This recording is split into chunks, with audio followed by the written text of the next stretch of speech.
Chapter 46, Holy Grail 3, Family Dinner. Chapter text Family Dinner. We had gotten the stolen jewelry returned, and the credit for it. There was a seldom used liaison with the Metropolitan Police Department that the Auras could contact to insert a reasonable explanation for the rare wizard-on-muggle crime that was actually solved without broad obliviations. In this case, the simplest explanation was the one they went with. We'd figured out which store would be hit next, boxed in the robbers, and called the police, who'd ultimately recovered the stolen goods. There were possibly a few steps involving keeping the items as evidence for a trial in which the impacted businesses could confront the perpetrators that had been skipped. The store managers seemed thrilled to have their inventory returned quickly, though so at least didn't ask us who had been behind it and when their court dates were. They'd all been happy enough to pay our fees out of the insurance rewards and pass along our contact information to people in their circles. Finding stolen merchandise wasn't a bad recurring revenue source for a couple of wizard pies that could use tracking charms. With the money that came in and the likelihood of further business, Moody even treated me to a steak dinner to celebrate our success. He'd randomly chosen the steakhouse a few minutes in advance from a bunch of choices all over Britain, inspected all the exits, and still tested his meal for common potions and poisons before eating. But at least we were having a nice time. Over dinner, he gave me a bit of insight into his personal life by detailing his plan to animate his trash cans into some kind of golems that could attack interlopers. He didn't have a good response to my question about what would happen if they attacked a neighbor kid or someone from the utility company trying to check his meters, and I convinced him to delay that plan a bit. I suggested that we maybe could work out how to cast the Fidelius so he wouldn't have to rely on Dumbledore to secure his house. While we weren't making much progress on our Horcrux hunt, we were getting some other paying business, and the Quidditch World Cup was coming up. I wasn't convinced that we'd have much luck talking to other Death Eaters there. Those that had word that Avery, Rookwood, and Mulciber went down had to be taking even more precautions. So I was not completely pleasantly surprised to get a letter from my godmother a few days before the competition. I'm in the country for the Quidditch, and am free tonight if you wanted to talk. We'll have dinner. Bring your girlfriend. Meet in the park on Grimmauld Place, London. L. Moody just shook his head at the invitation, or possibly my weird relationship with a madwoman, and resolved to hide nearby in case of trouble.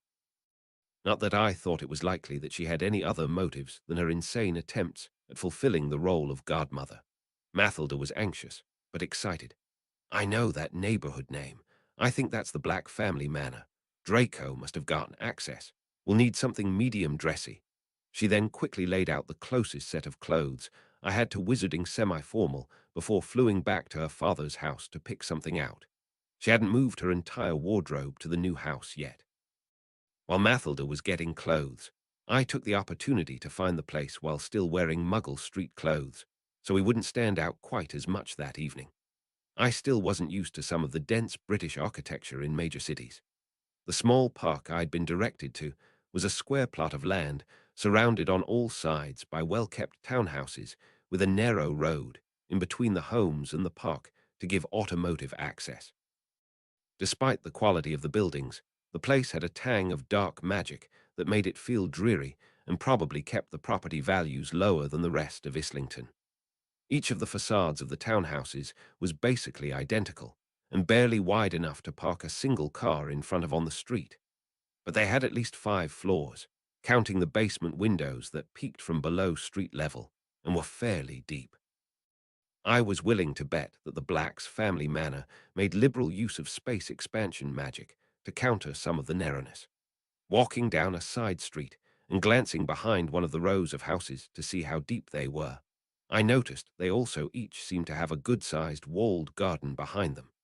Still, it was weird for a major magical family to live in just another nondescript row house in London.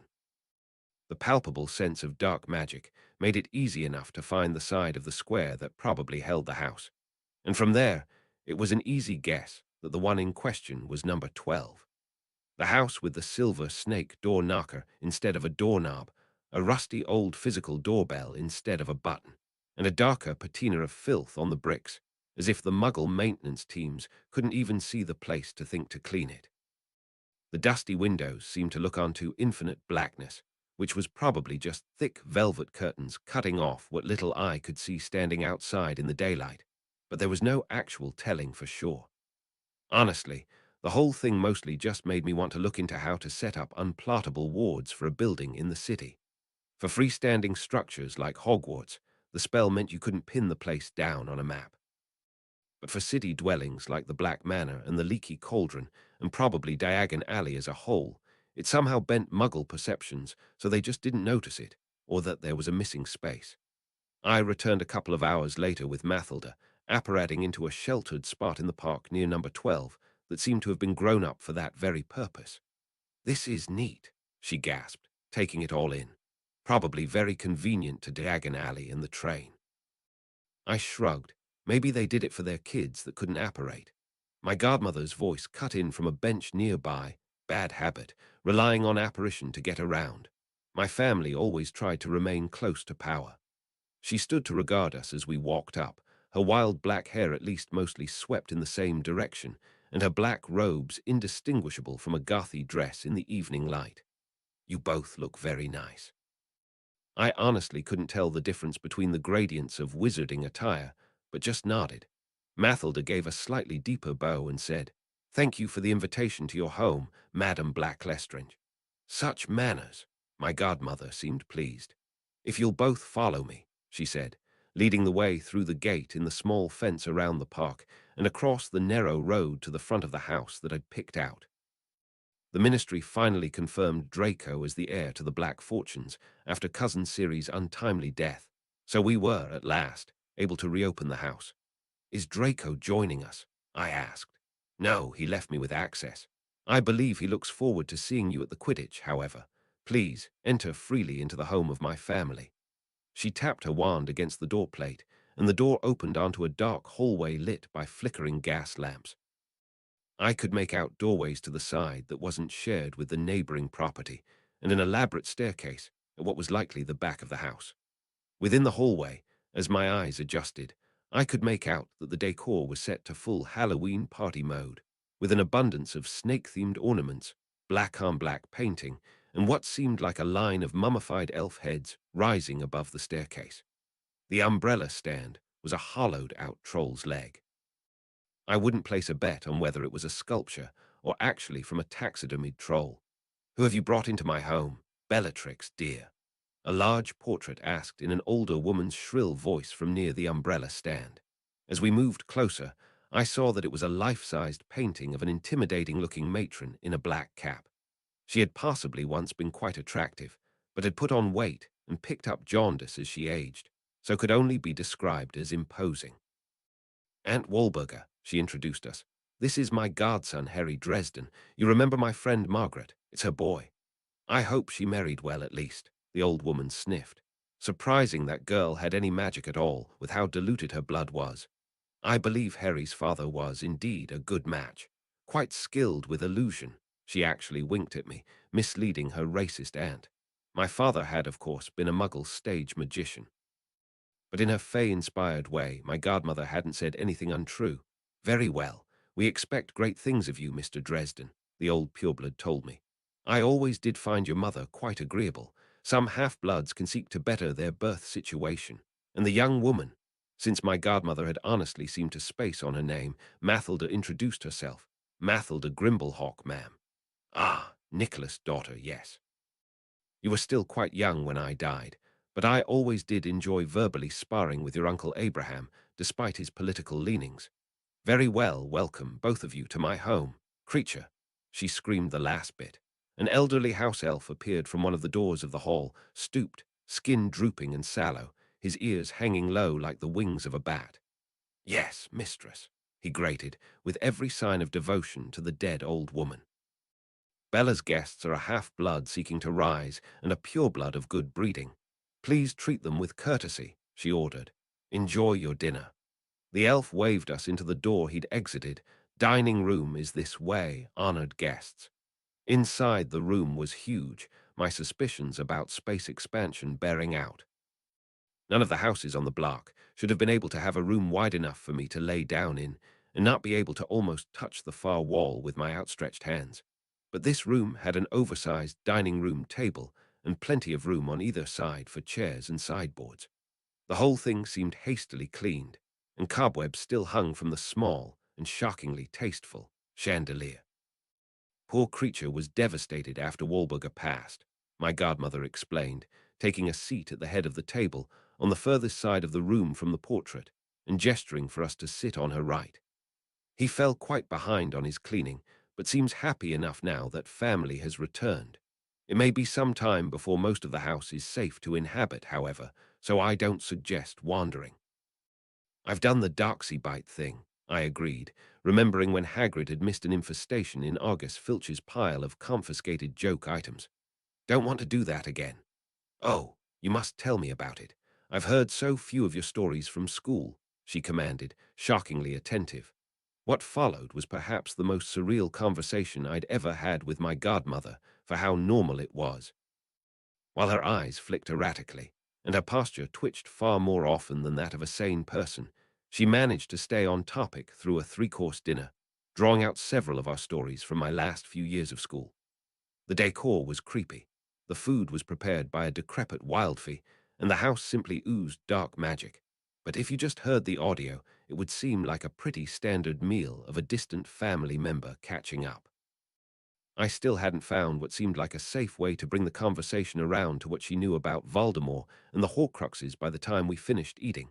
And now, up for some after-dinner exercise, she asked. Well, she wasn't really asking.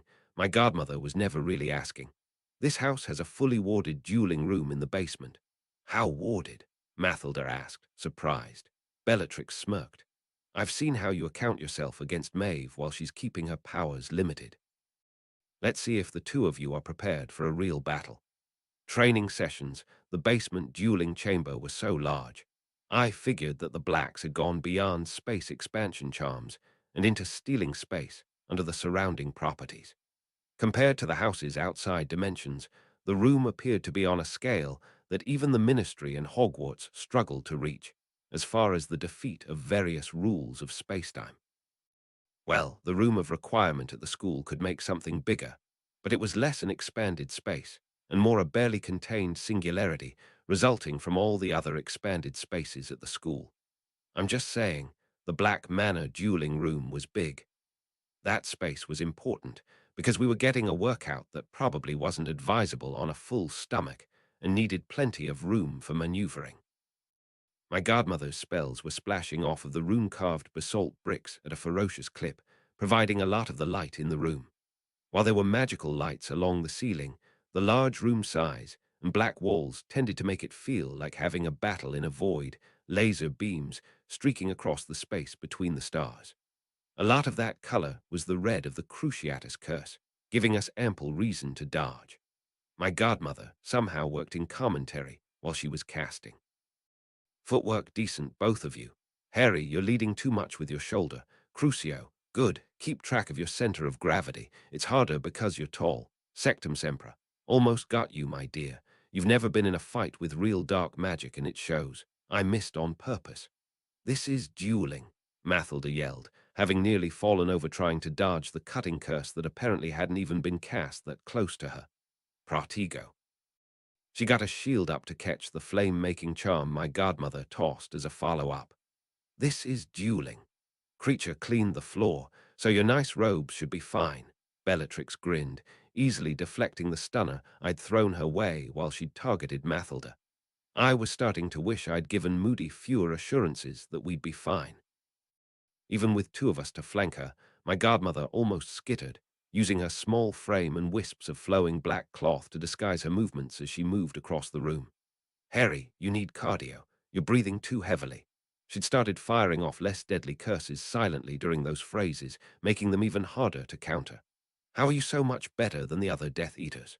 Pratigo, I asked, catching a pretty gross-looking curse on my shield that nearly took it down. She wasn't wrong. I was getting winded having to dodge around the empty space. I usually made a lot of use of cover in magical fights. Please, I was the best fighter among them before they all spent a decade going soft again. Expulso. Keep paying attention, dear. She tossed a blue light that Mathilda actually managed a point defense shield against, batting the explosive curse into the wall with the tip of her wand. Nice. So I assume you would be the only one that could manage to killing curse Voldemort in the back. Expelliarmus, I asked, trying a theory. Bad business, that, she said, neither confirming or denying, negligently dancing out of the way of my disarming spell. I assume you saw the body. Rookwood didn't know who'd done it, didn't recognize the voice, I explained, jockeying for position. Dumb to have meetings in masks. Plausible deniability, she sing-songed the motto of my last couple of months, suddenly conjuring a pile of head-sized metal discs and flinging them our way. It makes sense if the leader thinks he's invulnerable. Crucio, locomotor. Both Mathilda and I managed to get off, basically simultaneously, telekinetically grabbing a few of the discs and flipping them into the path of the torture curses, each making a noise like a gong and then exploding back into its conjured energy. I was really impressed that she'd managed two unforgivable curses simultaneously. Enough. Bellatrix called out, at least seeming winded by the final expenditure of magic. When we didn't follow up, she lowered her wand and stood in the middle of the floor, suddenly perfectly relaxed. Good. Both of you are too reliant on dodging and shields, but at least you can learn. Harry has his own problems with how his foci work, but you should learn to transfigure obstacles, my dear. Harry, when there's detritus on the battlefield, levitating it is often easier than raising a shield. And if you've seen a body, why are you asking around? Why aren't they celebrating in the streets? I sighed. There was no way she didn't know part of this, but if she didn't, it probably wouldn't hurt to explain. Horcruxes. Multiple. Don't know if we got them all. I didn't think it was a risk, since at the very least the Death Eaters that had been present at the ritual knew that I was going after them, after taking out 3 in quick succession and taunting Voldemort about it. She at least gave the appearance of taking that in and thinking about it. She didn't pretend she didn't recognize the word. Do you know how many are left? I assume you've disposed of some to learn of them. We've gotten several, 2 or 3 left, I shrugged. Probably, if he meant to make 7. That shiny cup he gave us so long ago, she offered. Unfortunately, Rabastan or Rodolphus could have already removed it from the Lestrange vault. I'll check to see if it's present still when next I have the opportunity to go to Gringotts. If they were wise, my husband and his brother would have removed me from the account by now. Leads on others. I couldn't trust her completely, or at all. But I still suggested Regulus Black may have stolen one from him before he died. We don't know if it was destroyed. Ah, poor little Reg. Always so conflicted, she smiled, remembering her younger cousin, who'd apparently turned on Voldemort. There may be clues here, but the building, as I mentioned, is very dangerously infested. Perhaps you can do the House of Black a favor and help clean it out while looking for your missing soul jar. I'll talk to Draco about it, I asked, picking up what she was laying down. Do that, she nodded. I assume you can still make FiendFyre to destroy the objects. Actually.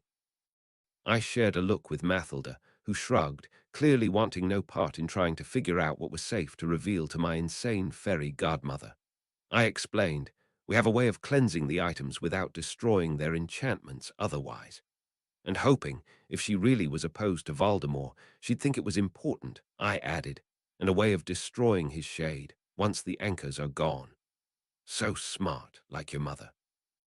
And it will be so much easier, with the Dark Lord out of the way and his followers scrambling. She gave an enigmatic little smile and said, You're welcome. I guess we can stop asking whodunit, then.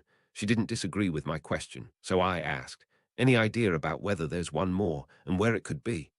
I recall he gave out quite a few items some years before his first disappearance, she answered.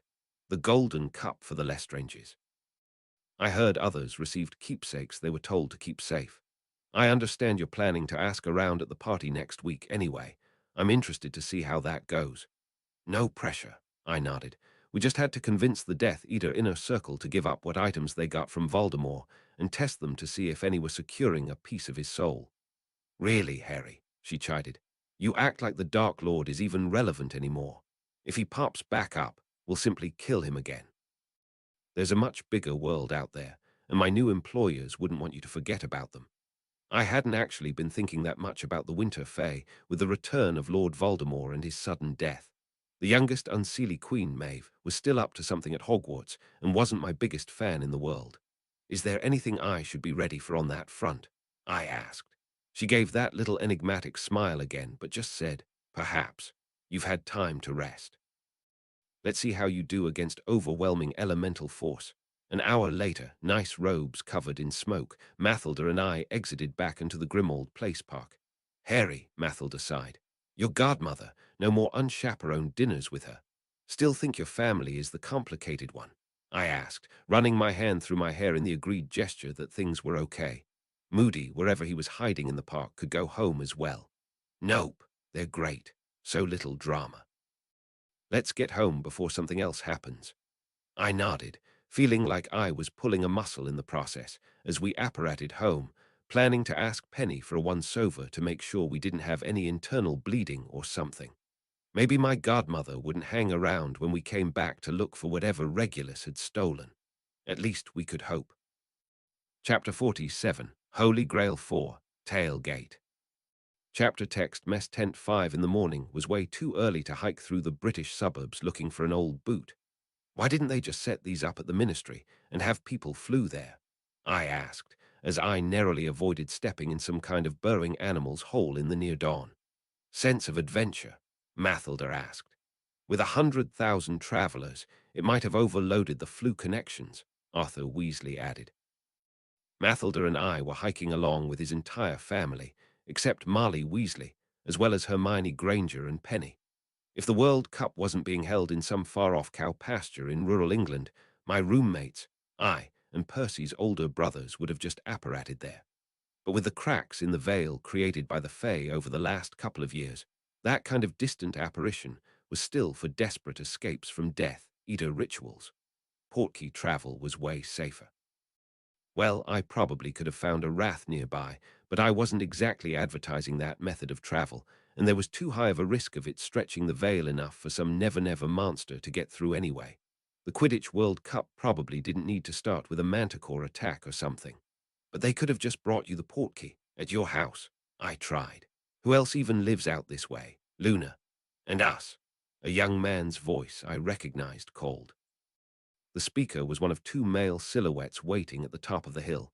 Quite a crowd. Though I dare say it would have been easier to flew to Arthur's house after the hike we've had, the other silhouette said, resolving into a middle-aged man with a scruffy brown beard and short hair. Is that Miss Grimblehawk I see? Mr. Diggory, my girlfriend said. I didn't know you lived out here, she said in an aside to me. He works with my uncle in the creatures department. If you call as far as we live around here, the familiar voice said, and with the last name I recognized Cedric Diggory, one of the Hufflepuffs from Fred and George Weasley's year, who I taught once or twice when I subbed for Remus. We left at 2 to get here. I was having trouble wrapping my head around why the two of them would possibly have decided to hike for 3 hours in the dark. Maybe father-son bonding. Young Cedric, Arthur observed. You're taller than your old man. The guy had, in fact, shot up another inch or two since I'd had him in class, though he was nowhere near my height. He's getting so big he'll have an even harder time beating Ginny to the snitch, Fred observed. They were friendly with the boy, but he was the rival seeker on his house's team. Long arms like that. He should play keeper, George added. It was the first either had spoken up since we'd left the house. They were both being petulant about how their mother had confiscated all of the joke items they'd planned to use or try to sell at the match. He'll get you this year, I'm sure of it, the elder Diggory observed. With you down a keeper yourselves. Cedric's father was a little too intense about that statement. He was probably one of those overly involved little league parents, more evidence toward ill-advised night rambling as filial bonding. Ollie is gone but not forgotten, Fred nodded. But Ron is ready to step into the breach. George pulled the smiling Ron into a one-armed hug. The youngest male Weasley was also putting on height like a rocket ship and had been mentored for the position by Oliver for the last few years. They couldn't scrape up any cousins for chasers, I joked. So the boys will have to marry Angelina, Alicia, and Katie to make it an all-Weasley Quidditch team. Fred and George smiled slightly at the idea, since they were dating the two older chasers anyway, but Ron shook his head in negation and glanced at Hermione.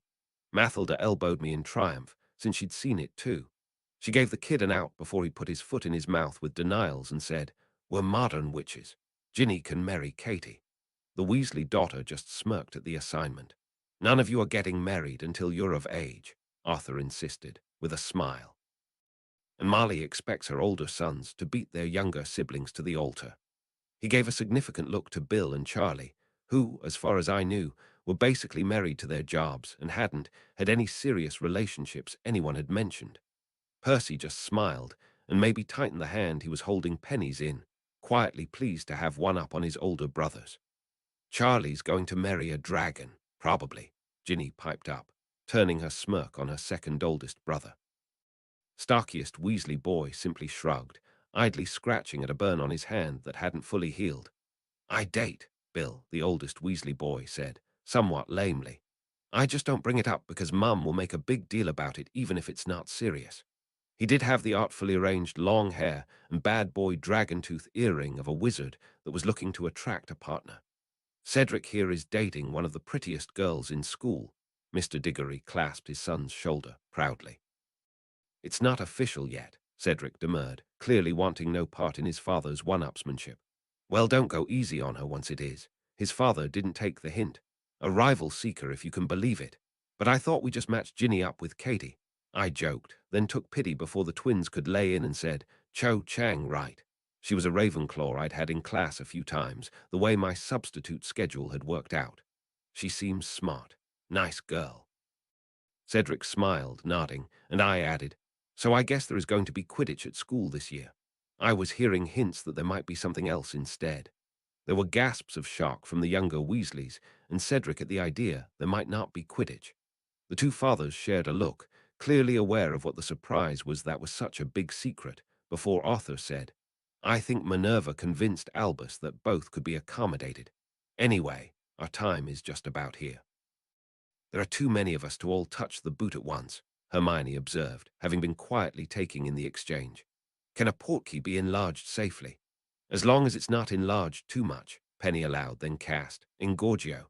The trashy old boot grew until it would be a little big on Hagrid, Hogwarts' half-giant staff member. "Everyone get a finger on it," Arthur ordered as 14 people, most of them in large hiking packs, crowded around to touch the portkey. I was quite happy that I could fit everything I needed for the trip in my magically expanded bag and pouches, rather than being similarly weighed down, though I had to hold my staff awkwardly to avoid hitting anyone with it. Then we just sort of stood there for what felt like a minute and a half, as if we were playing a demented game of Twister, before the magic finally kicked in. We were flung, spinning through space, the powerful transportation magic yanking at our magical cores like an air hook to the stomach. Despite having taken international portkeys the year before to get to Egypt, the twins and Ron managed to fall when the transportation finally ended, and Hermione hit the ground with them, possibly completely unprepared. Everyone else had managed to catch ourselves and not join the embarrassing sprawl. 5:07 from Stoatshead Hill, a man's voice observed, from outside of the designated landing area. He was a tired-looking wizard visible in the morning light, where we traveled far enough east to catch the beginnings of the dawn. In addition to his gold watch, he was wearing a tweed suit with hip waders. "Morning, Basil," Arthur observed to the man's partner, who was wearing a mismatched poncho and kilt ensemble. I blanked on the next few exchanges of pleasantries between the ministry employees. I was biting my tongue so hard trying not to say anything mean about their clothes.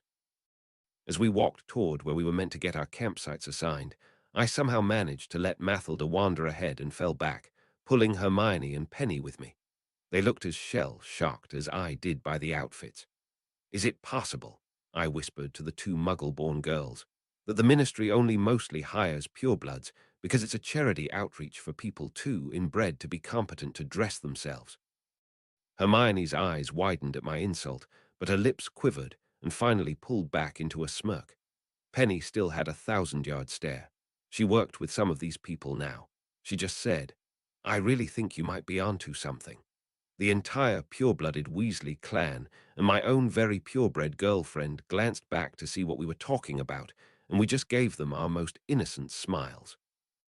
Then I realized that they weren't looking back because they'd overheard, but because they needed help paying the campsite owner, who seemed to be an actual muggle who owned the land. He was leaning out of the door of the one small, permanent cottage in the area. Arthur was helplessly gesturing at his wallet of paper money. Seriously, this man was the head of one of the departments that managed muggle affairs. Penny gave a long-suffering sigh and moved forward to help her potential father-in-law do something as easy as pay for a campsite with paper money. Mr. Roberts, the camp owner, clearly fixated on me as the most normal-looking of the rest of the bunch. "Are they foreign?" he asked me quietly. We'd really done our best, and the Weasleys were mostly appropriately dressed, but still tended to like to raid thrift stores for clothes that were a decade out of date and in clashing colors. Several of them were wearing hypercolor shirts. Ron was wearing parachute pants that he'd insisted were cool. We'd done our best. "Foreign?" I asked. "They aren't the first having trouble with the money," the old man explained. "One man tried to pay me with gold coins, big as hubcaps. He started to work things out as he talked it out, and I've never seen a rally this big out here. Hundreds of pre-bookings, lots of foreigners, weirdos. I saw a man in a kilt and a poncho. And they all seemed to know each other.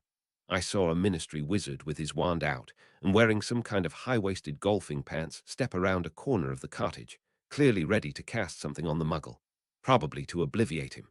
Before he could, I said, "You ever heard of live-action role-playing games?" "Maybe," Mr. Roberts allowed, and the wizard gave me a look but slipped back around the corner, willing to give me a moment. I think my grandson might have mentioned something about that. I gestured with my staff, which I prepared for precisely this kind of explanation. It was covered in thin pipe insulation and duct tape, so it looked like a grey pool noodle. "This is the annual international gathering. I play a mighty knight. We're fighting for Camelot. Some of the other people are going to play Mordred's army. They usually go all out for this kind of thing. There might even be special effects for the spells. But yeah, it's a big draw for a bunch of hippies, you know." "Ha, all right," the man nodded. "Takes all types, I guess. Well, enjoy your pretend sword fighting." Arthur finally managed to pay him for the campsite and we walked off. The ministry wizard caught up to us and said, "Thanks, I need to find out more about that thing you said. I've basically been having to obliviate him 10 times a day." "Is that safe? Will it give him brain damage?" Hermione asked. The Obliviator shrugged as his only answer to the question and wandered off. We crested a hill and saw the encampment spread out before us. Thousands upon thousands of tents sprawled into the distance in semi-orderly blocks, with temporary thoroughfares between them, all surrounding an immense golden stadium. I'd felt several aversion wards as we walked, or Mr. Roberts would have really been surprised. "Right, let's set up the tents," Arthur suggested, pointing out the plot he'd been directed to. Wizard tents usually had expanded space, inside almost as aggressive as that of the Black Manor dueling room. I did the math and asked my roommates, "So, did your department approve 10,000 space expansion charms in close proximity when the veil is already damaged? What could go wrong?" French Twists Charlie and Bill both had enough outdoor experience that they quickly erected the 2 small tents that Arthur had rented, while the rest of us city folk stood back and nodded as if we had any idea how to manage. The tent assigned to the guys seemed like it had been borrowed from Mrs. Figg, Dumbledore's friend who collected magical cats. There was a significant old lady vibe and smell of ammonia throughout. The tents each had about a 10 by 10 foot plot of designated real space for each of them. But from within the tent, the far walls felt kind of soft in a way that led me to believe that each was just fully squashed against each other in the never-never. "If anything goes wrong magically, get out of these," I warned everyone.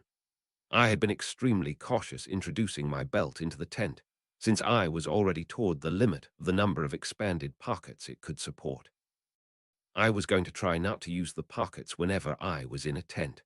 Arcanos had rules about the danger of putting a bag of holding into a portable hole, and while those didn't seem to be as accurate as the game's discussions about basilisks, it was a good word of caution anyway. Fortunately, Arthur was obsessed with the idea of doing everything the Muggle way, and wanted to cook breakfast on the fire outside the tent, which seemed safer than using the kitchen inside. Again, the older Weasley boys were a lot of help, between Bill's experience in Egyptian camps and Charlie working with dragons in the forest, so we quickly had an egg-heavy campsite breakfast going. As it became fully light across the grounds, the noises of a genuine tent city started up, and everyone started to talk about exploring. Knowing that I probably didn't want to spend all day looking at Quidditch souvenirs, Mathilda offered, "I'll chaperone Ron and Ginny. Stay out of trouble." She gave me a kiss and then headed off to see what she could see. Turned out, she knew me so well. "Harry, thank Merlin," a young woman's voice insisted a half an hour later, spotting me where I loomed above the nearby tents while I was standing around talking to Arthur about the purpose of various Muggle camping gadgets. Hermione and Penny had both somehow escaped at some point, leaving me to be the only one to explain things to him. I turned and saw Alexis walking down the avenue between tents, confusion resolving into determination as she saw me. "I need some help with a political problem." "And you're coming to me?" I asked the dark-haired former prefect. I'd barely seen her so far that summer, except for a few quick visits, and the time she'd helped us capture the Death Eaters at the jewelry shop. It was the summer to be busy as a new member of the ministry's Department of International Relations. She was dressed in a fairly preppy-looking button-down blouse and khakis. As a half-blood, she had a much better eye for appropriate Muggle attire than the purebloods, and had nailed campsite business casual. "The werewolves will listen to you," she nodded. "Come on."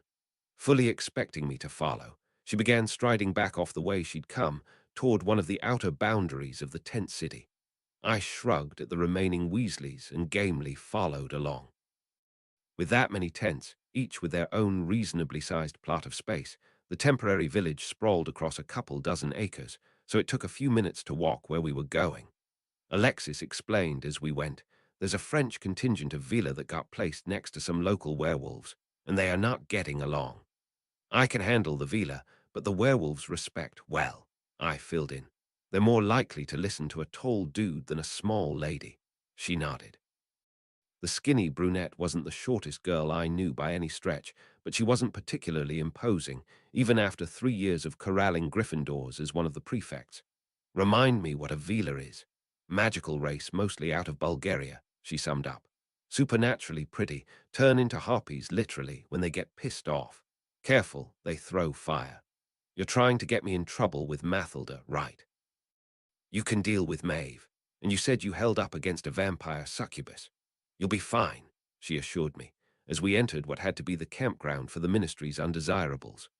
I looked around and saw that, in addition to the werewolves and Vila she'd warned me about, there were some hags set up outside of a tent, a fortified wall of tents that I could see over and watch goblins behind, and a large number of people dressed correctly enough that they were probably Muggle-born. Umbridge set this up, didn't she? I guessed. Alexis just rolled her eyes and nodded. You probably missed her at least. Last I saw she was promenading down the main stretch with Ludo Bagman. We'd been warned that the racist undersecretary to the minister might be more involved in international relations this year, with the World Cup and the surprise at the school. Everyone keeps trying to put Barty Crouch SR in charge. He at least speaks a ton of languages. But with his son still being on the loose, Crouch Jr. was the Death Eater who'd successfully abducted Mathilda and me to resurrect Voldemort. Weird that having a crazy son keeps him from promotions when there are actual Death Eaters doing okay for themselves, I noted. Well, also he's kind of a dick, and nobody likes him much better than Umbridge, she admitted quietly. We're here. We'd come upon a block of tents where a pair of relatively fancy pavilions with shiny, colorful silk were erected right next to a collection of weather-beaten green and brown canvas tents that had high ceilings, but seemed to just be mundane tents, without any internal space expansion. In front of the nicer tents was a short, somewhat portly dark-haired wizard with a goatee trying to hold back over a dozen beautiful blonde women of a range of ages. Even the ones that seemed to be elderly had that refined look of some of the better-maintained actresses, still thin and poised, with wrinkles showing character rather than deeply lined on their faces. Conversely, the other tents had a similar number of men and women that had the look that I'd come to associate with Remus: suspicious facial scars, hunched posture, and animalistic twitches as they kept their anger in check. We were only a few days out from the full moon, and if it was any closer, this probably would have already ended in violence. Finally, you just missed what this mongrel said about my mother.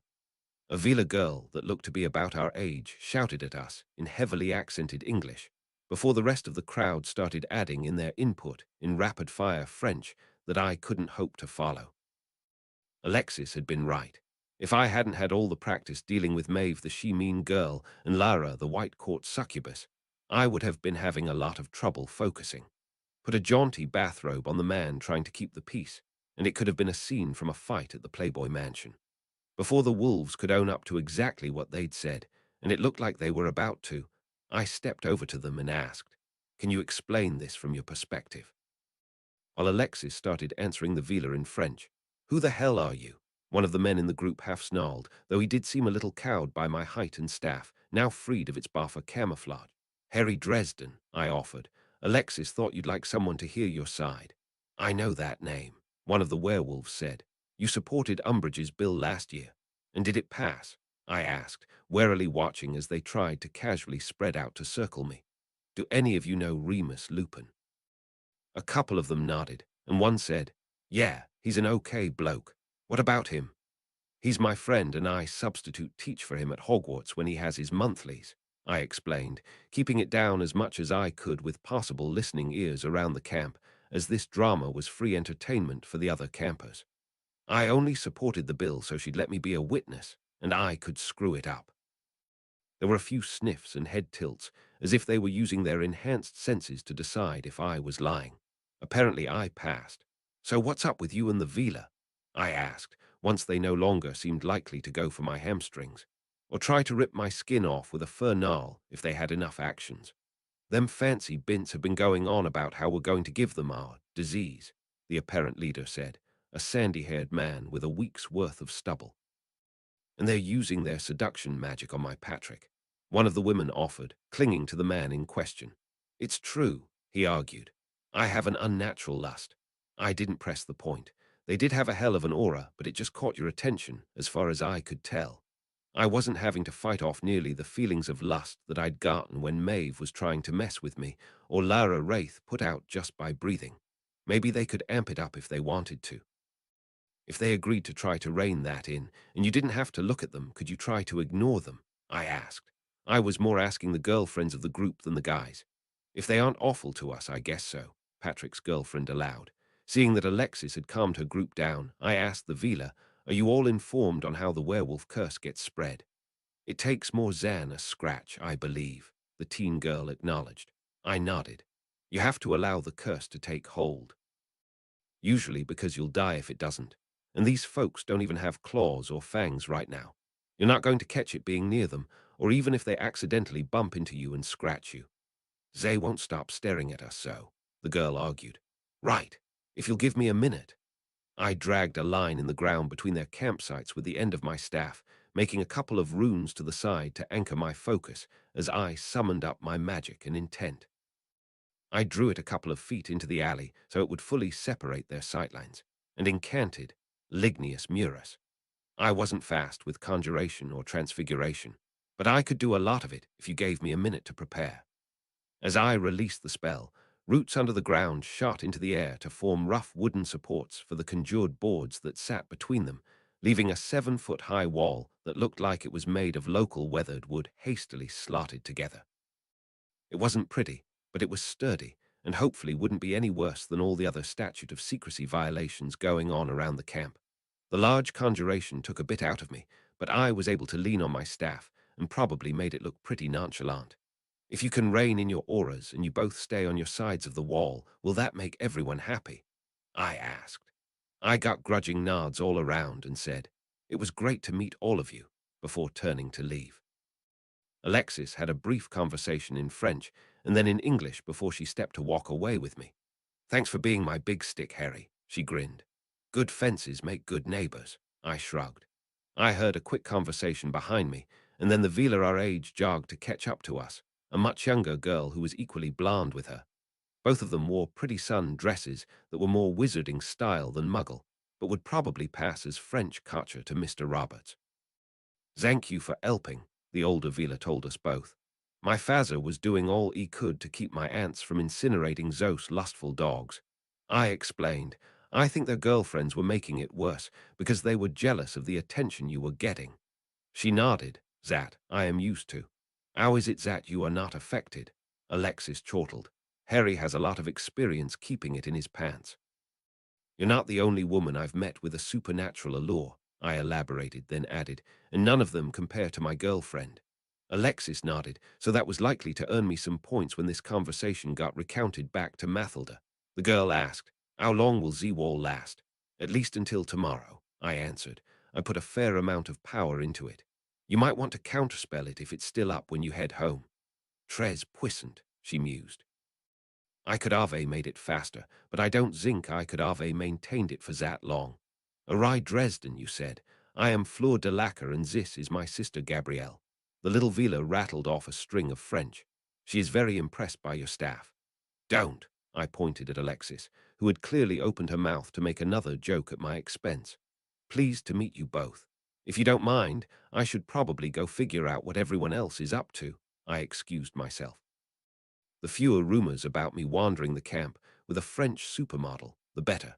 And I still needed to find the Malfoy tent and figure out how I was going to interrogate some Death Eaters under the guise of a wizarding tailgate party. Tailgate, how are you not in Azkaban?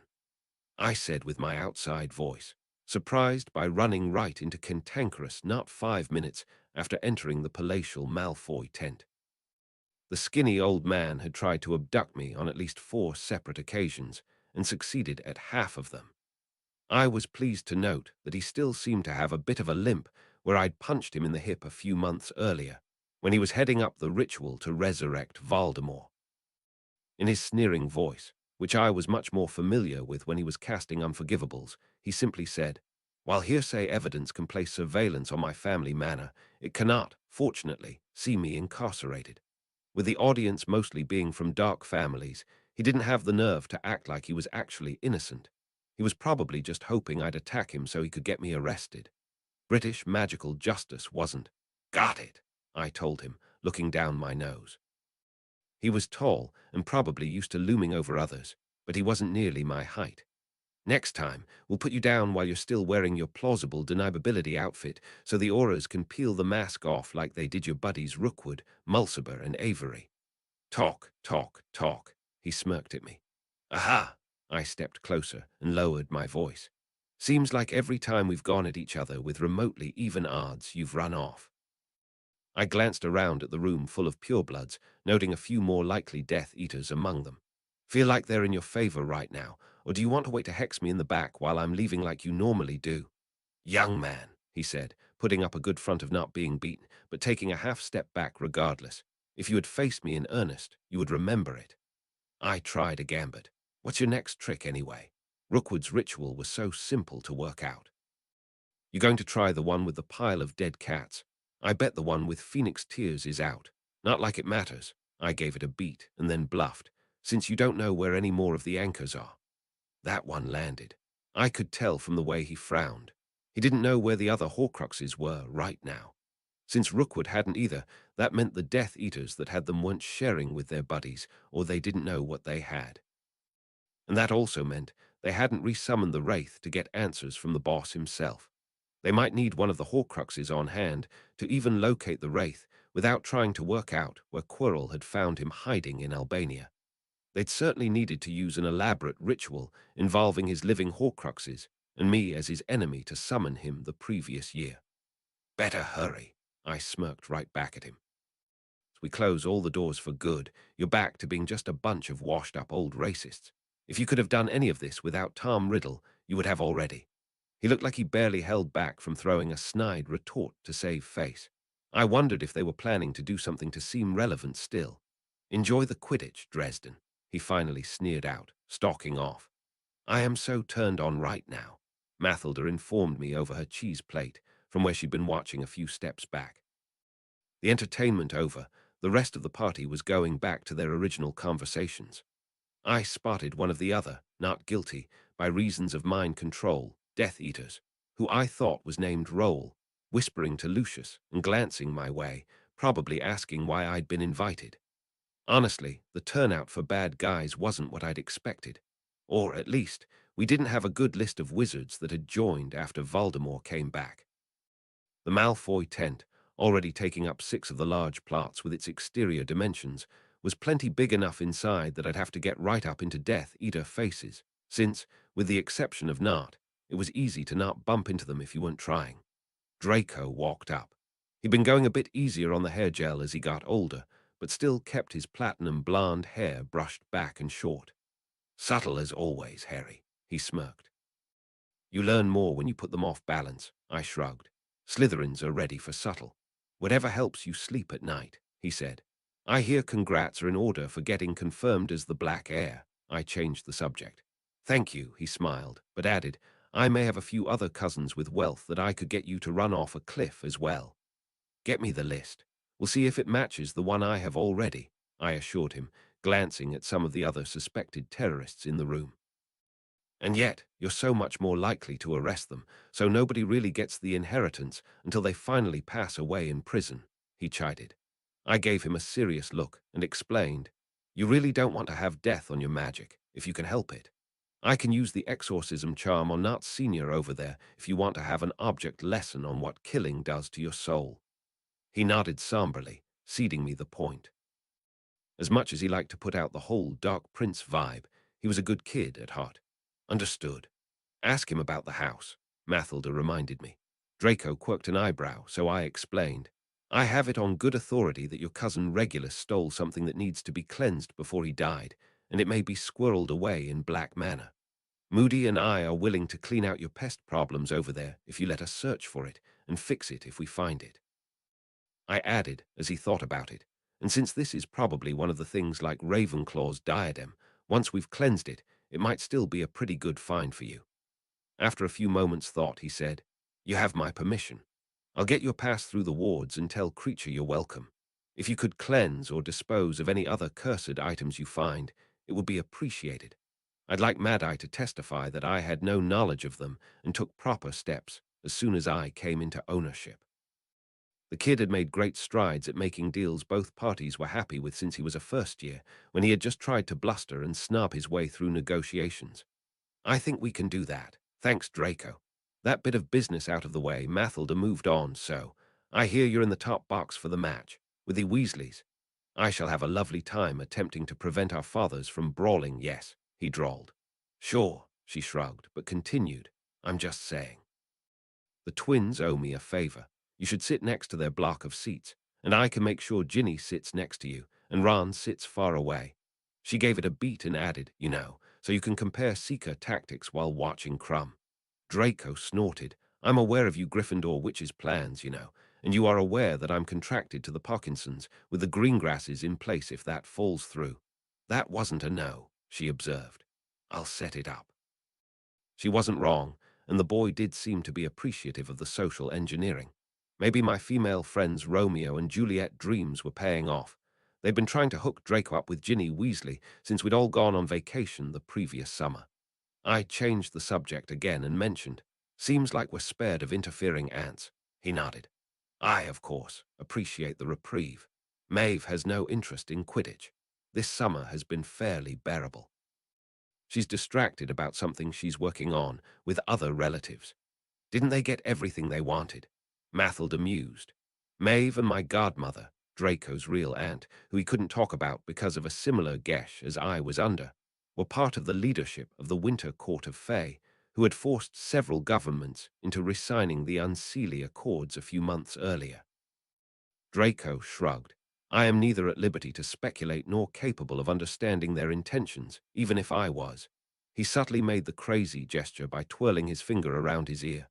"Hopefully I get left out of it this time," I frowned. "I've got other stuff to work on." "You're safely graduated and will barely be at the school. What could they possibly do to you this year?" Draco asked. I could tell from his smirk that he knew that he was jinxing the hell out of me. Chapter 48, Holy Grail 5, Campfire. Chapter text Deadhead I wasn't into Quidditch, so the most interesting thing to me was just how many people they managed to cram into the stadium they'd built. Arthur Weasley had kept saying that the number was 100,000, and I could believe it. Taller and wider than any Muggle sporting arena, the building was still visibly crammed full of people. There were only maybe 6 million magical humans on Earth. So this crowd represented nearly 2% of the entire Wizarding World population. It would be like getting the whole population of Britain and France to watch the Soccer World Cup live and in person compared to the total world's population. I at least enjoyed spending it with Oliver and his new team, Puddlemere United, and their associated friends and family who'd also gotten complimentary tickets for their private box seats. Oliver was still a reserve player and had only known them all for a couple of months, but seemed to be slowly making connections. It had probably helped his case to see him having a good time with me and Mathilda, since I knew he could be scarily intense when he was playing.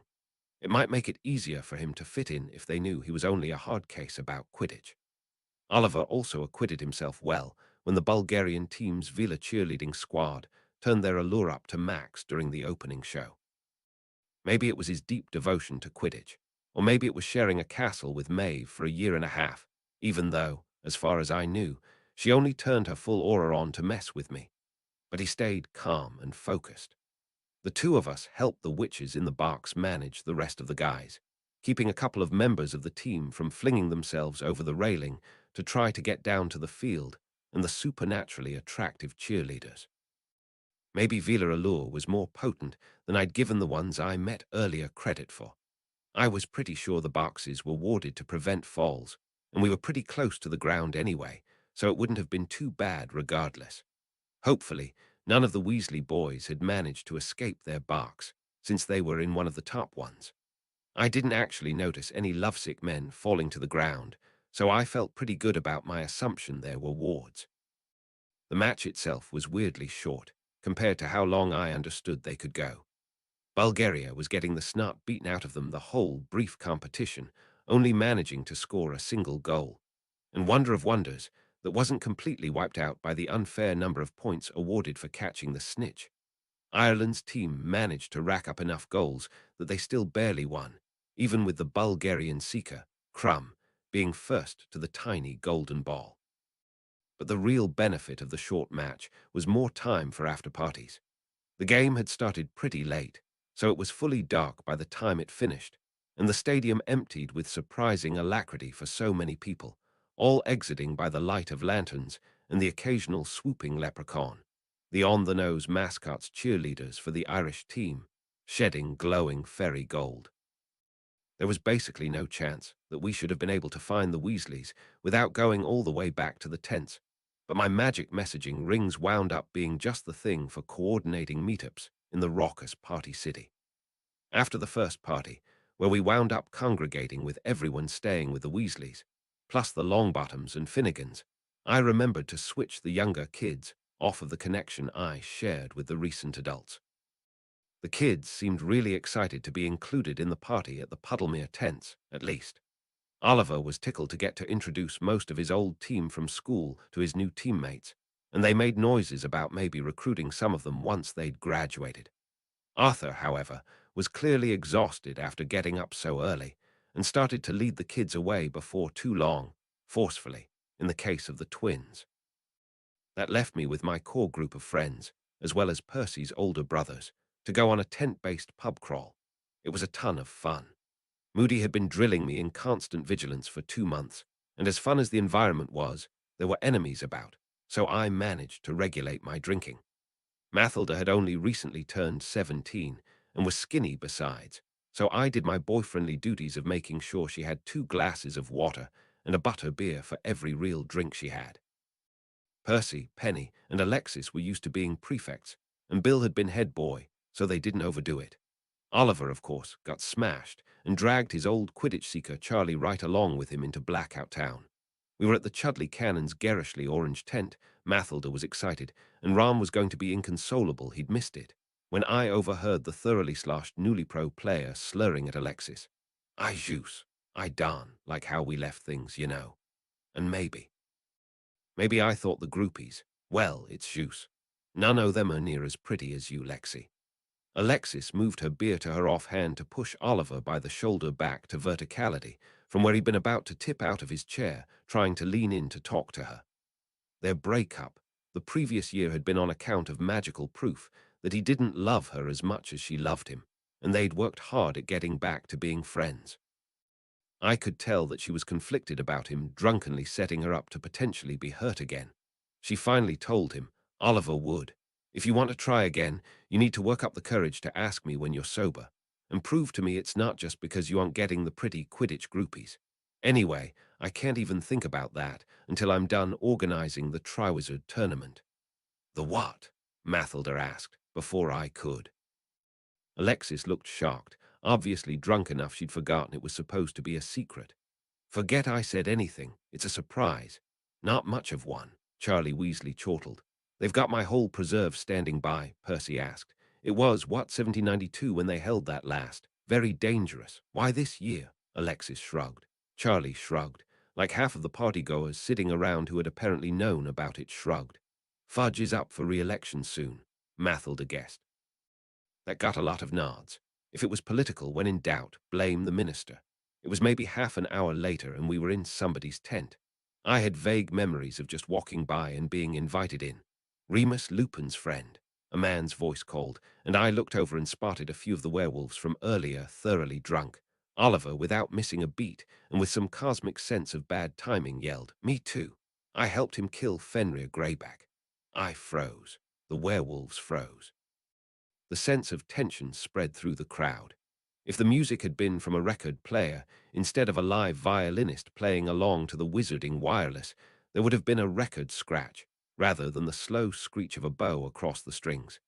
The moment stretched and then broke as the lead werewolf smiled and yelled, "Greyback Slayer. Good riddance to madmen." The party started back up again, louder than before, and we were swept along with our new Lunar-challenged pals, who hadn't liked the Lupin tyrant either. That was how we ended up winding down the night right back in the undesirables area of the camp.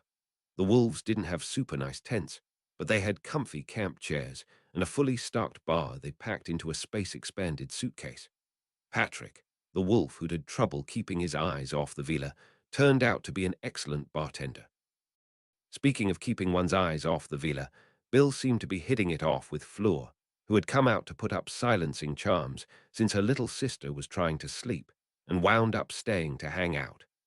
I wasn't sure if she was specifically taken with Bill or just using him as a buffer against the wolves, but it seemed to be working for them. It had quieted down enough, at least at the fringes of the tent city, that I could make out a disturbance of people trying to be sneaky, coming out of the woods that the campgrounds butted up against. It sounded like a large group, and for a moment I thought it was just a bunch of drunks that had wandered off and gotten turned around. But they didn't sound like drunks. Maybe I was just reacting to the werewolves, who also heard the sound and didn't seem to think it was harmless. Old men sweating in metal and mothballed cloth, Patrick's girlfriend, Mary, suggested after catching a scent on the wind. Even the drunker members of the group started to notice something was up, and their conversation petered out just as we saw the light of the nearly full moon glimmer off of metal masks in hooded cloaks. There had to be at least 30 of the figures, more than I'd estimated having signed on before Voldemort's recent death, and a voice I was really coming to hate, Cantankerous Knots, yelled, "Kill the mudbloods and half-breeds," and then the squad of Death Eaters fell upon us.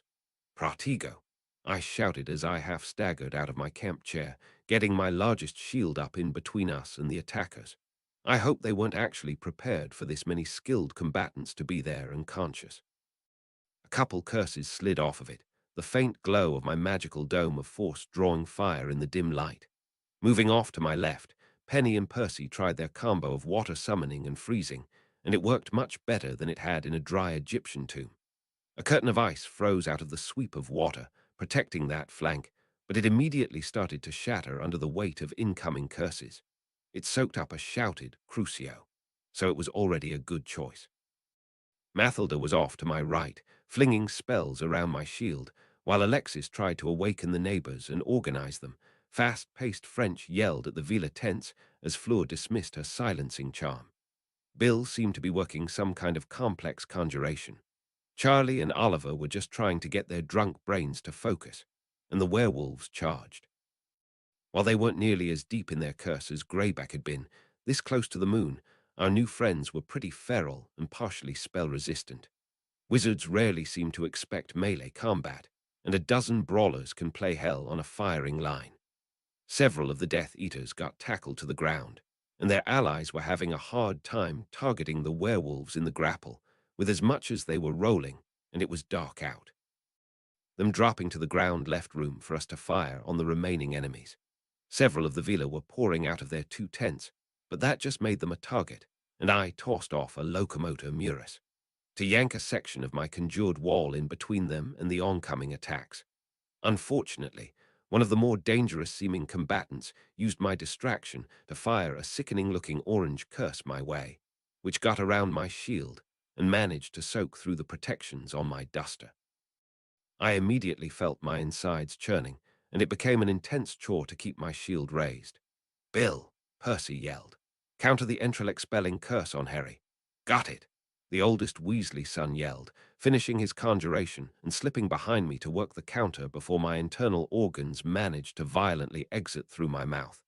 Where he'd been working his conjuration, a dozen faceless wooden humanoid figures began to troop toward the enemy. If I remembered correctly, they were called Ushabti and were servitor constructs from Egypt. They probably did something more interesting than just charging in and soaking up spellfire. As the Vila joined in and more of the neighbors were pulling themselves together and joining the fight, the Death Eaters seemed to realize they had lost surprise and numbers. My poor conjured wall had been levitated by others to shield against unforgivables, as had the various tents of the werewolves. I couldn't tell whether any wolves or bystanders had actually gone down in the chaos and darkness, but there were fewer Death Eater silhouettes than when we'd started, and a lot more maneuvering on my side. Probably less than 30 seconds after we joined the fight, they'd had enough, and someone on the enemy side yelled Morse Mortar. With that incantation, he lifted his wand to the sky and summoned a giant illusion of green smoke and stars, a snake and skull, identical to the tattoos the Death Eaters wore on their arms. "Death Eaters, escape," Nart's voice called out, and then he concluded with "Pyro Incendio." The purplish flame began to form into an imago of a giant spider, and I had no idea how we were going to keep the FiendFyre from ripping through the entire tent city and murdering thousands of people. Campfire, I had the unfortunate distinction of probably having more experience with FiendFyre than any other teenager on the planet. Maybe more than most elderly dark wizards. I'd seen my godmother use it in very controlled circumstances when she taught me how to cast it. I'd burned my murderous mentor to death with it, along with our house. I'd narrowly escaped the last time Nott had used it to burn down the Shrieking Shack. I'd killed a vampire with it in the ruins of said shack. And now I was watching it unleashed on a mostly sleeping collection of tens of thousands of people in flammable tents. Since Nott had released the spell and then fled, it at least didn't have an intelligence, for all that it retained the image of a giant spider made of the purple fire. If he kept control, he could have directed it somewhat. Instead, it just moved like normal fire with a special effect. Well, like normal fire started with jet fuel that would ignore all practical attempts to put it out and burn faster toward the sources of magic it used as a power source. Having a brainwave, Penny incanted Expecto Patronum and sent her bird-like patroness into the fire. Several of our other friends followed up with their own spectral silvery animals, either getting what she was going for or assuming she had a good reason. I couldn't fault her idea. The patroness was effectively the soulfire opposite of FiendFyre, and 2 of the other 3 soulfire charms were a counter for their hellfire analog. I wasn't sure it was going to work, and wanted to save my strength for my own idea. I yelled, "FiendFyre, everyone get back and move the people in the tents." To be fair, few people were stupid enough to stand around just watching an inferno, and most of the neighbors were already running.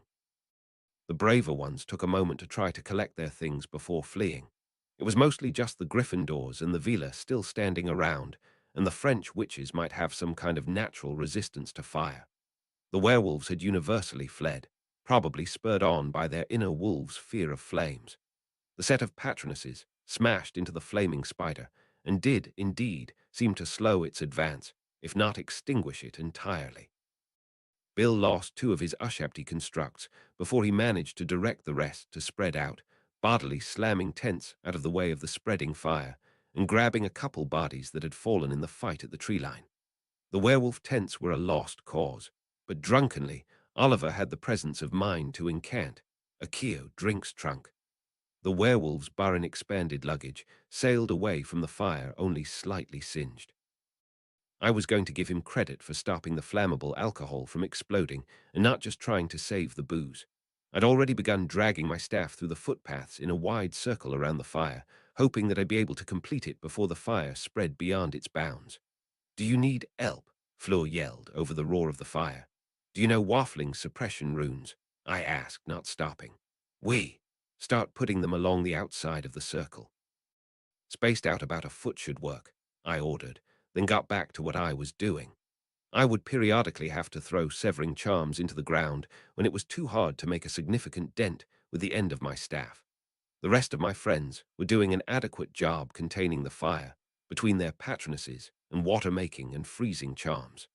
The problem was that FiendFyre could use magic as fuel, so conjurations were not nearly as effective as they would be on normal fire. Bill had worked out what I was doing and had set Oliver and Charlie to scribing the other side of the circle while he added the runes. "This is going to take a lot of power, Harry," he yelled across the fire. "Do you know a countercurse for FiendFyre?" I asked. "As a curse breaker, he might. Just being as strong as Dumbledore and mentally overpowering the spell," he allowed, managing to multitask his rune carving. Unfortunately, in addition to not liking the idea of running to the headmaster with all of my problems, he was an old man with an early bedtime hundreds of miles away. By the time a message got to him and he woke up and managed to make it here, the fire would be out of control. Somehow, before the fire got loose, I met Oliver on the other side and completed the circle, though the ice barrier one of the Vila had thrown up on our side was quickly starting to melt. I knelt down and finished the runes on my side as Fleur and Bill met me in the middle.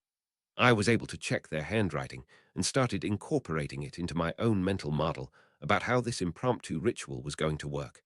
"Everyone stand back," I ordered, before cutting my hand and letting some blood fall onto the circle. Nobody on the light side really loved blood magic, but when you absolutely needed a better connection to a ritual, it was the only way to fly. And I was pretty sure that just using my own blood and not casting on another person was legal, if frowned upon. Letting my thoughts expand to create the matrix of what I was trying to accomplish, I slammed my bleeding hand down just shy of the circle and yelled, "Finite incantatum." I could feel the circle complete, at least, my magic latching onto the suppression runes and incorporating them into the general counterspell I just cast. It wiped out the conjurations first, and I worried I'd lost my eyebrows to the sudden blast of heat as the ice walls failed right in front of me. The spider shouldn't have any remaining intellect, but it seemed to chitter angrily and surge toward me, being forced back by my will. Slowly, inexorably, the purple tinge left the fires burning in the circle, and the giant violet spider danced toward the center. Face scorched and about to pass out, I gave one final push to my magic and watched the imago disintegrate back into flames. With no more animating magic, the fire inside the circle fell quickly to embers, and a few patches of burning tent, no longer in much danger of spreading to the rest of the campsite. I slumped over onto my side on the scorched grass and asked Oliver, only a few feet behind me, "You saved the drinks, right? Because I need one." It took a surprisingly long time for the auras to show up. I'd had time to get that drink in a recovered camp chair while I sagged at the edge of magical exhaustion. Those that were good at healing charms and countercurses were seeing to the injured. We'd been fortunate enough that no one had died, but a few of the wolves, one of the Vila, and a few of the bystanders had picked up more than token damage. We also had 3 Death Eaters stunned, paralyzed, and bound that hadn't been able to escape with their peers. We were waiting for the authorities to unmask them, since apparently they had to be discovered actually wearing the masks for it to count. Well, Dresden, what will I be charging you with this time, do you think?" One of my least favorite voices in the universe asked. I tiredly glanced over to where Dawlish was standing with a couple of other auras I didn't recognize. Strangely, rather than the rage-constipated look he usually gave me, he seemed kind of amused. "Probably several counts of rescuing civilians and preventing mass murder while you all sat on your thumbs," I mouthed off. "Is making the Aura Department look bad a crime? Maybe you missed the chaos everywhere else," he countered. "Rioting and muggle baiting near the stadium. This area was less of a priority."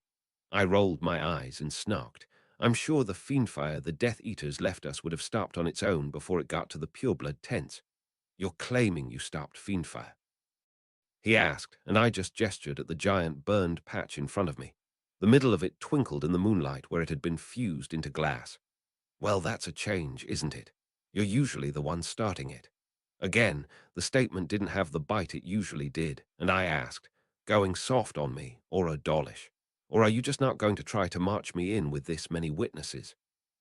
Indeed, the various conversations had fallen off as I'd been verbally sparring with the aura, and a bunch of people the purebloods would consider dregs were interested in his answer. The ministry protects all its citizens and its guests, he finally allowed. The other attack seemed to be a bunch of bewitched wizards and witches set loose to cover for the attack here anyway. I guess that would explain why the Death Eaters that came at us hadn't thrown a lot of really big spells. If they were all maintaining the Imperious curse on someone else across the camp, it would have limited their power output. He ordered the other auras, start taking statements. Might want to check the enemy combatants first, I told him, pointing at the trussed-up captive Death Eaters. He grudgingly did, and revealed two men I didn't recognize and one I did. Marcus Flint. Oliver yelled, gradually sobering up and also recognizing his former Quidditch rival. The kid had been expelled from Hogwarts over a year prior for participating in the incident that had burned down the Shrieking Shack. Careful, don't hurt him, I said to Dawlish sarcastically. You might interrupt his plan to pretend that he was also under the Imperious. Dawlish gave me a sour look, and I remembered who was responsible for planning security for this thing anyway. It was you, right? Maybe the guy was stressed out that, indeed, Umbridge might not be able to protect him from this level of screw-up, but he didn't give me the snarl I was expecting. He just shrugged and told his fellow officers, finish up here. I'll get these prisoners to the cells. You look rough, Dresden. Don't overdo it. As he portkeyed out, I wasn't sure whether or not I'd won that little exchange. Pall Mall, while I felt like it was kind of good news that we confirmed that there were only a couple dozen Death Eaters who would go on missions, the reality of a terrorist group proving they were willing to actually unleash terror profoundly affected the wizarding population of Britain. Coupling teleportation with a proven willingness to cast unforgivables and produce nearly unquenchable fire meant that those few terrorists could strike at anyone at any time they were in public. Maybe I shouldn't have given an accurate description of what had happened to muckraking journalist and frenemy Rita Skeeter. She hadn't misrepresented anything I actually said, but used her exaggerated writing style to really make it clear how close the campsite had been to tragedy.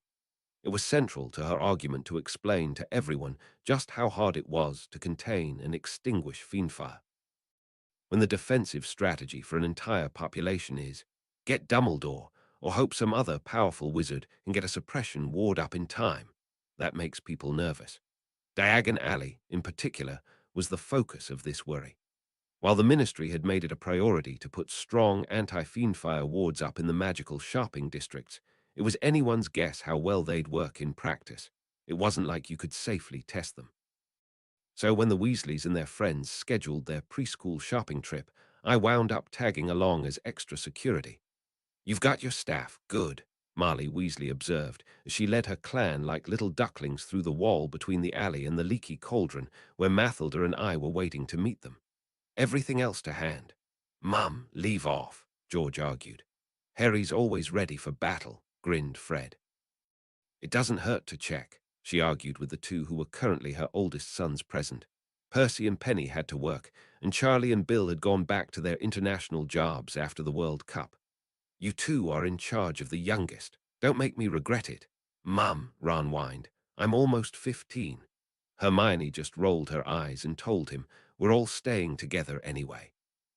The rest of their year group friends hadn't made it for the trip, but Hermione had basically become one of the Weasleys over the previous couple of summers.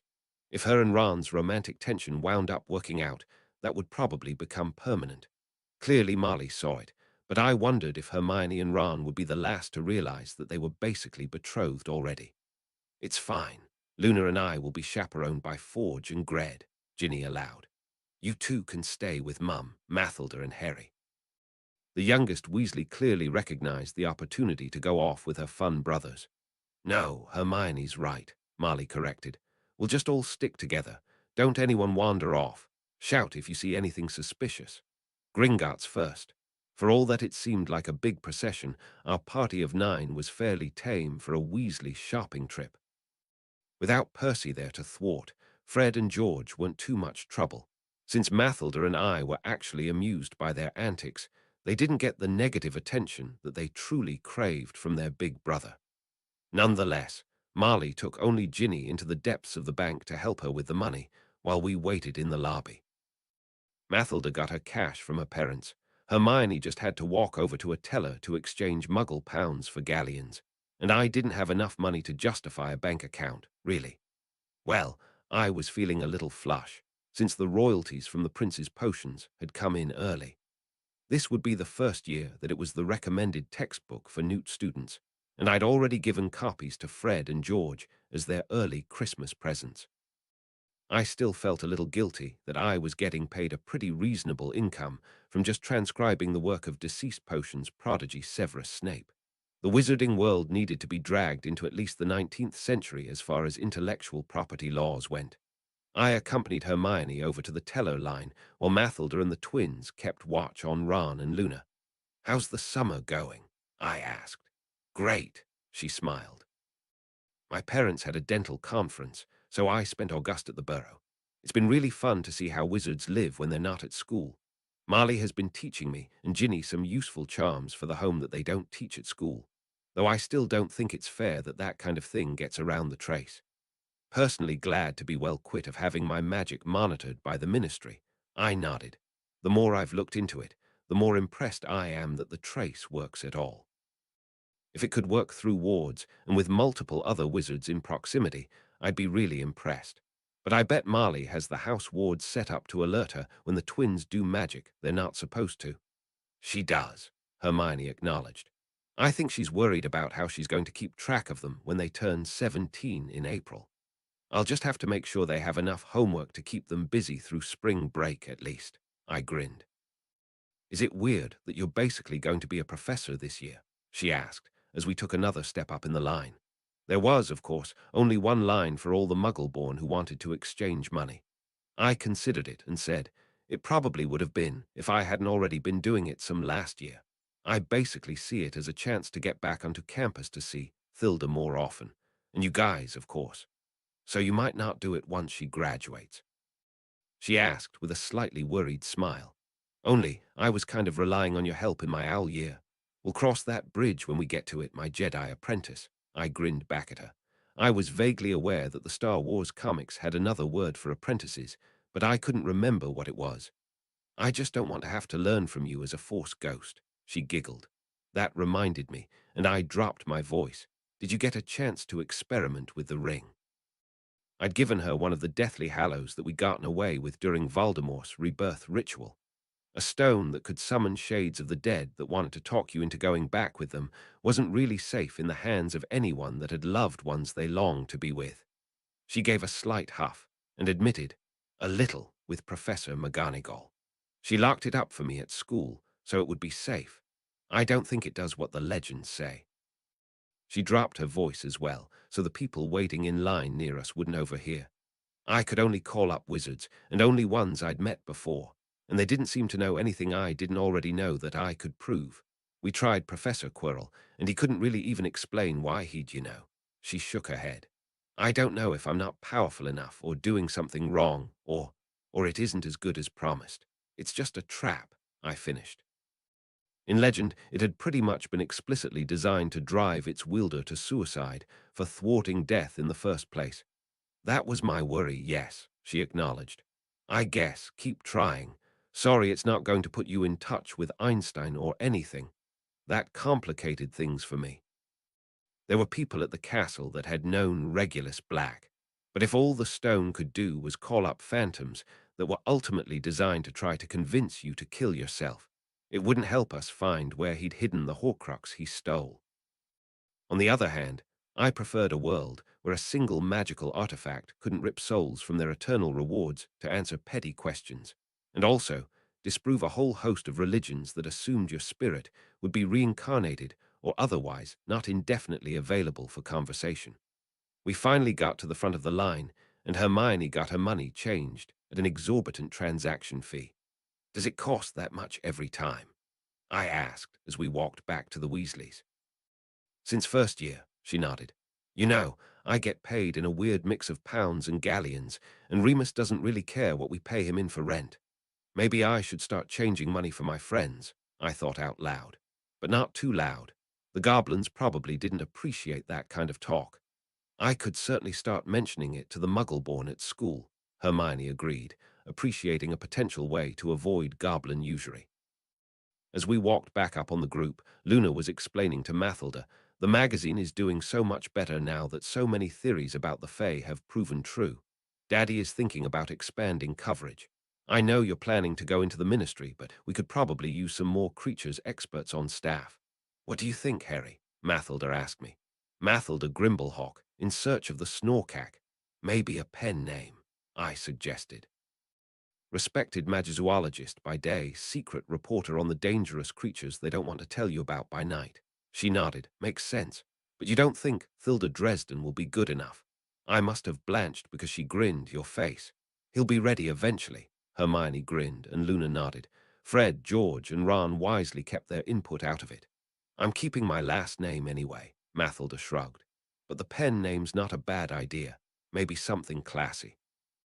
Something they'll never associate with Grimblehawk. I've always liked Rodriguez. You'd need more of a tan to pull off being Spanish, Hermione mused. Before they'd finished working out a first name for Mathilda's secret reporter identity, Marley and Ginny returned with the money from their own vault, and we headed out to do shopping. It was going pretty well until Ron, consulting his school supplies list, asked, Why do we need dress robes this year? Us too, Fred confirmed. Ginny looked at her own list and asked, Why don't I need dress robes if the boys need them? Mathilda's eyes were wide as she consulted her list. Wait, I need them too. School dance. Could be, Marley allowed, probably also in on the not-so-secret tournament, of which this was likely some feature. Ronald, you're growing so fast. I think we should look over at Gabberlunzie's for something that will fit you. I was familiar with that shop from the last summer, when Percy and I had basically gone into every store in Diagon Alley, bored there for a week. It was basically a thrift shop, if you were being polite. It was not going to improve Ron's hatred of always getting second-hand things. It would be especially embarrassing if he had his first big date with Hermione in a ratty tux. I glanced up at Mathilda and saw she come to the same conclusion. She suggested, Harry, you can take the boys. Marley and I will see if we can find something for Ginny and Luna. Maybe they'll get asked. Marley Weasley distracted and drawn off. I told Ron. I already got Fred and George their early Christmas present. I can't really get you something Malfoy fancy, but we can probably do better than the thrift store, yeah. Thanks, Harry, he told me, as we passed Gabberlunzie's garments on the way to Gladrags, and he saw the kind of thing that shop put in the window. There was some elaborate robe that looked like a moth-eaten purple curtain with lace hanging up there. Of course, when I noticed how much the dress robes cost, I started to seriously wonder if I could salvage the set I'd gotten the previous year for my own use. With some more mending and cleaning charms, you'd probably barely be able to tell that I'd been beaten to a pulp by vampires and a possessed animagus. Right. Chapter 49, Holy Grail 6, Clean House.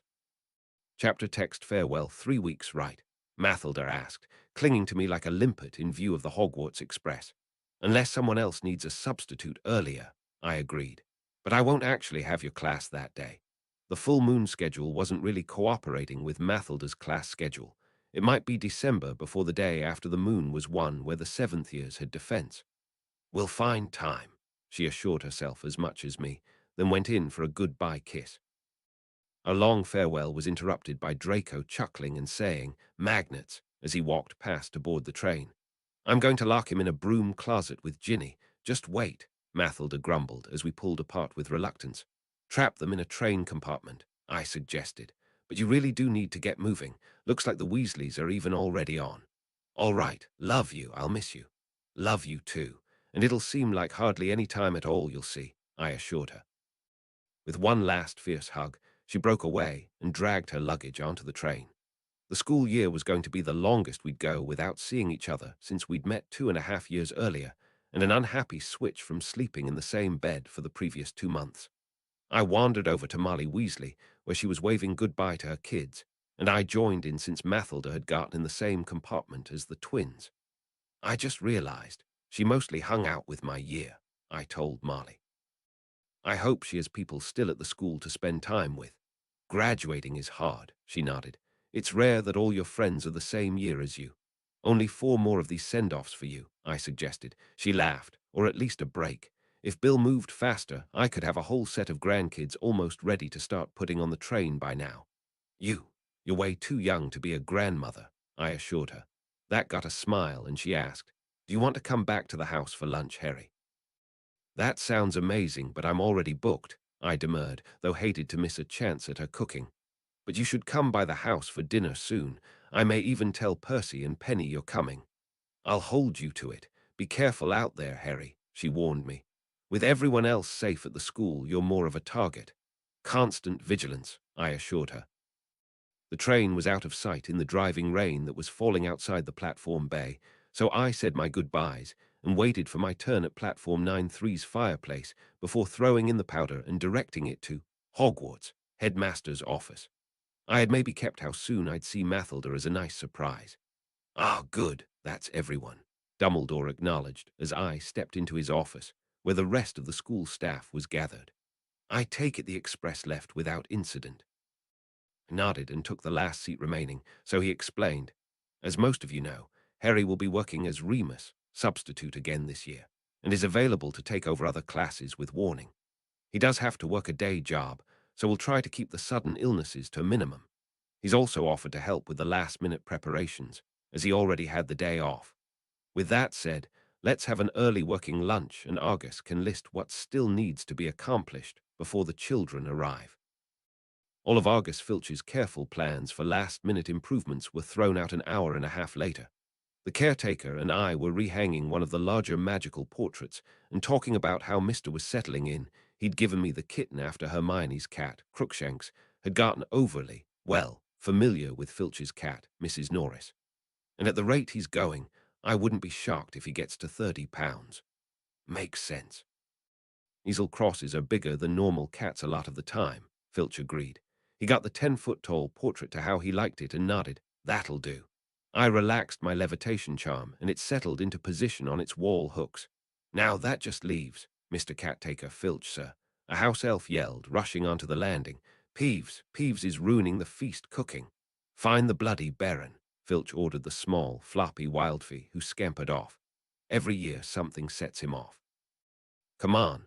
The hunchbacked old caretaker began rushing down the stairs toward the kitchens, Mrs. Norris scampering ahead, and I followed along. Why do we even still have Peeves? I asked, jogging along. Is it just because he's not actively malevolent? Dumbledore never has to clean up after him, and nobody else has been powerful enough to do anything about him, Filch admitted. Flitwick tried a few years ago and couldn't banish him, paid for it in pranks too.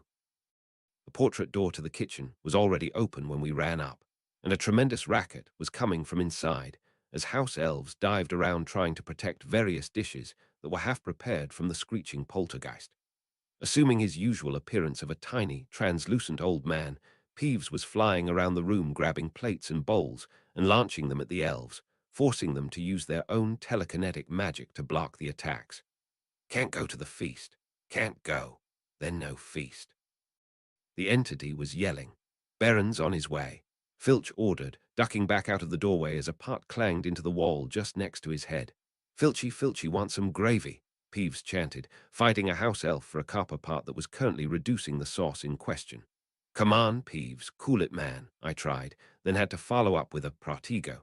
To catch the trio of cooking forks he launched my way on a shield.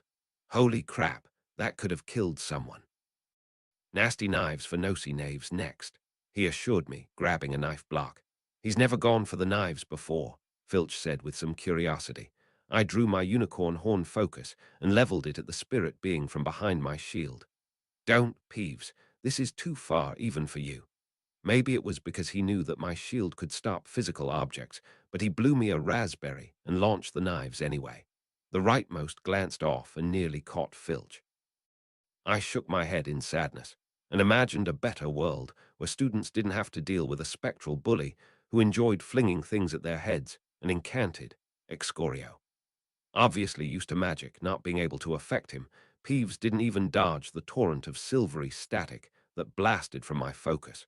But then he started to scream like he was being sandblasted.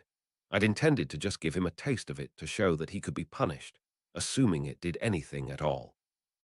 But before I could cut the power flow, he exploded into ectoplasm like a water balloon thrown into a wood chipper. I stopped the spell a moment later and lowered my focus.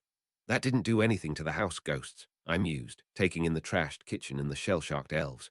Peeves must have had a bit of soul this whole time, an evil one. Filch just nodded. Wouldn't surprise me. I wonder if that'll do him for good or if he'll eventually reform. You killed the poltergeist, one of the house elves asked. Good. Now you have to go. Lots of work to be done to fix the feast. The bloody Baron finally showed up just as we were leaving. The robed and blood-stained wizarding shade rattled his spectral chains as he hissed, "What happened?" Turns out Peeves had enough of a soul to be exorcised. I told him. It was a charm I tried on Sir Nicholas last year, and it didn't harm him.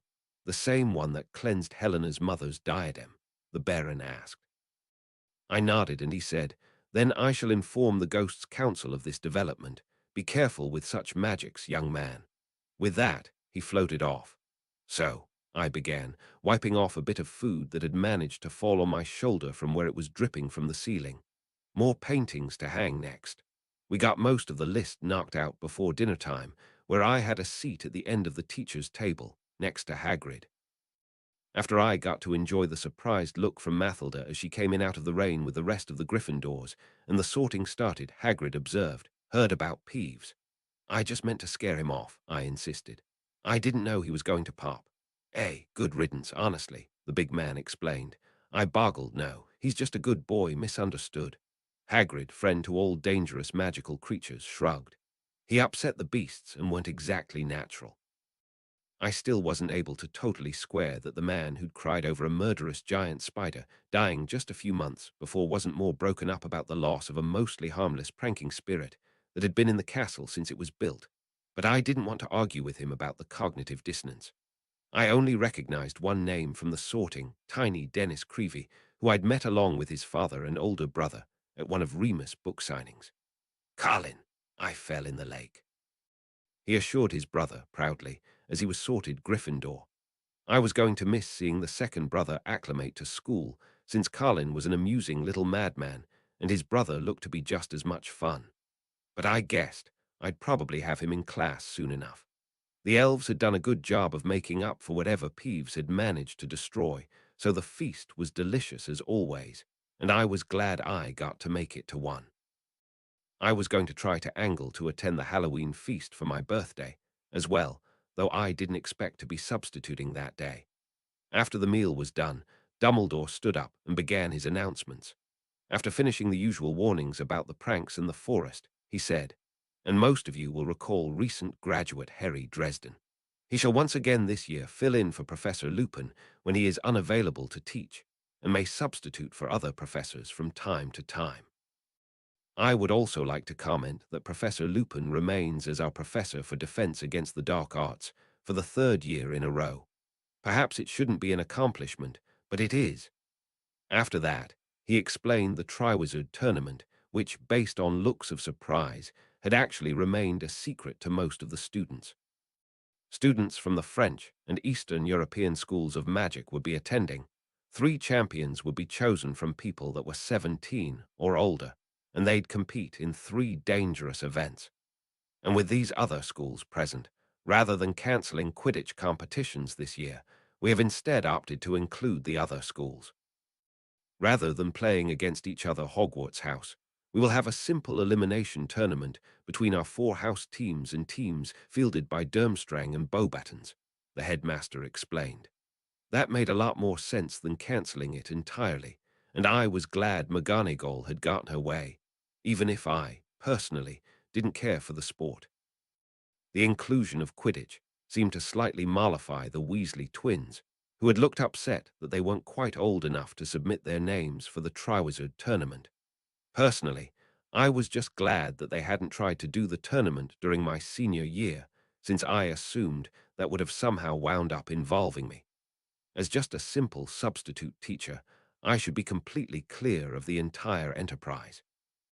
So why was Maeve staring holes in me from across the room as the tournament was discussed, with a smug grin on her face? Clean house after the feast. I'd used my semi-professorial privileges to get Mathilda back to the Gryffindor dorm after curfew, but then had to head out. Then I'd had the whole weekend to painfully adjust back to sleeping alone. It was especially trying since Penny and Percy were still together in the next bedroom over. Mr., at least, seemed pleased to be able to sprawl out on Mathilda's side of our bed. She was going to have a fight on her hands getting that back from the oversized cat. Monday, though bright and early, Moody and I met at Grimmauld Place and began the work of searching it for a Horcrux. This work started with an hour standing outside until Moody was sure the wards weren't going to kill us for attempting entry. He was thorough. Finally convinced that the infamous black family wards weren't set to flash fry intruders, or him specifically, I channeled magic into the door plate and it opened. Draco had set us up, just as he'd promised. "Who's that?" the portrait of Walburga Black demanded. "Harry Dresden, ma'am. I've brought help to clean the manor and prepare it for young Draco to take over." The portrait frowned at me. HMPH. Bella did suggest that Creature had fallen behind on the cleaning duties. "Who's that with you?" "Alastair Moody, what kind of trick is this? Auras in the house without cause? Or are you here on Dumbledore's orders?" Moody rolled his eyes. The artificial one could really roll. "Silencio," he simply incanted, muting the painting.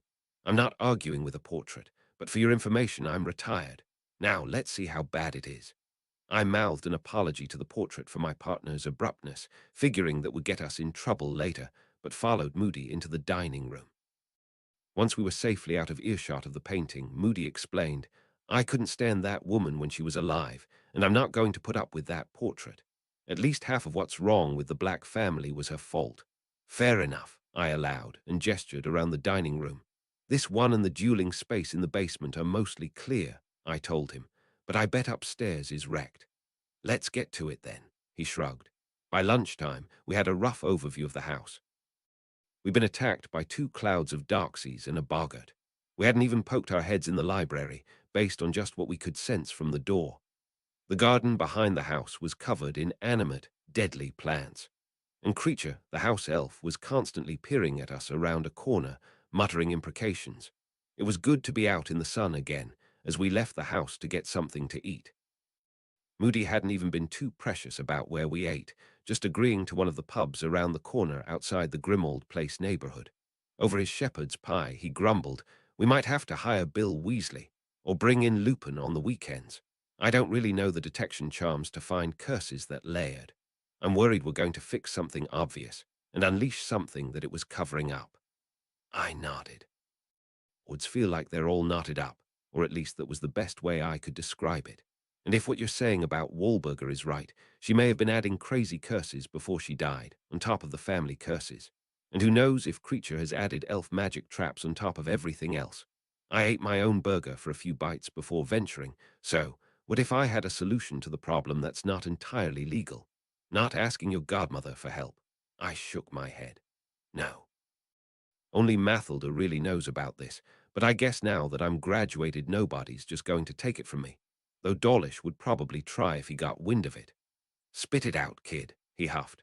With one final look at the old man, considering whether he was retired enough as an aura, I explained, "I have a fey spirit that's bound to an artifact. A skull, but he's not a human spirit. He's basically an encyclopedia of knowledge, and can see magic and enchantments."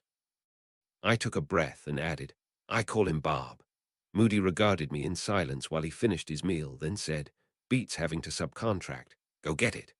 After a quick apparition to the leaky cauldron to flew home and back, I met Moody outside the house, and we went inside. I pulled Bob from my bag of holding, and the skull's eye flames flickered weakly. He was mostly nocturnal, but the black manor was so dark inside he'd probably be fine. "For the record," Bob assured Moody after a yawn, "I'm only doing this in the hopes that the Black Library has some truly depraved pornography hidden away." Moody just stared, and I shrugged. He really likes porn. He won't tell me why. "No big secret. It's just great." Bob contradicted me. Pinnacle of human literary achievement. With a sigh, Moody said, I guess I've dealt with people with weirder hobbies. Let's see what he can do. Well, first off, Bob offered, the ward scheme for this building is trashed. Someone tied that portrait right in. Guess that would explain why we couldn't remove the sticking charm, I agreed. Wahlberger was still silenced, but glowered from her frame. Is it elf magic, or would she have done that herself before she died? Looks like she was trying to put the painting in control of the wards, Bob agreed. But she missed some connections because the wards were already messed up, so she's just locked in. Be pretty easy to remove her if you want. And you probably should, if you want to fix this place. No wonder this place is infested, with how damaged the wards are. We did that first. A weird hybrid of ritual casting and enchanting. It involved chalking runes onto various points on the wall where Bob could see the ward junctions, and empowering them once they were set up. Sure enough, as soon as that was in place, the sticking charm on the portrait was easy enough to counterspell. Maybe we can make this work after all, Moody allowed, once the portrait of Wahlberger Black was wrapped up and stored to the side of the dining room. Let's do a sweep. By the end of the first day, with Bob's help, we had a better plan of what was safe to tackle and in what order. And by the end of the week, we were starting to make progress with the worst of the enchantments, though the house was still, visibly, a mess. We'd spent most of the day, Friday, battling the Darksea infestation in the drawing room on the second floor. It was an immense room at the front of the house done in mouldy greens. The curtains, which had looked black from outside, were green inside. The black might well have been the hundreds of Darksies and their eggs that were nesting in them. It was gross. Fortunately, I'd gotten quite a lot of Darksicide potion from Filch when I was at Hogwarts. In addition to the infestation, the room featured several glass cabinets full of probably cursed items, and an immense tapestry with names and connections picked out in golden thread. We pulled Bob out to inspect everything once the last of the Darksies was finished, and he explained, well, there's so many magical signatures in the cabinets, I'll need to look at them one at a time, but the tapestry is your problem with the wards. We looked at the thing more closely. It seemed to have names and birth and death dates of the entire family going back centuries, under a heading of the noble and most ancient house of Black, Tauger's Pur. The interesting thing was that there appeared to be no space to add any new names, but I could see Draco's name in the bottom corner, as well as those of the more recent generations. Well, the spots that were probably meant to be serious, and the Tonks family were blasted off, nothing more than charred spaces. I wondered, does this thing update automatically when a new Black is born? Aye, Moody explained. Tonks told me about it often enough. Wahlberger burned her mum off the tapestry when she married Ted Tonks, a few others that didn't meet her standards, too, it seems. Was she even the head of the house? Did she have the authority to do that? I asked. That's what I mean, Bob explained. The wards are, for a lack of a better term, leaking through those holes. It looks like the whole thing was meant to control who had access to the family's wards. By just burning people off, rather than removing their permissions properly, it's upset the entire scheme. So we fix the tapestry, we fix the wards, I summed up. Or at least make them so they can be fixed, Bob countered. And as a bit of a bonus, Moody grinned, maybe that means Tonks and her family can get back into the house and help. Problem, I shook my head.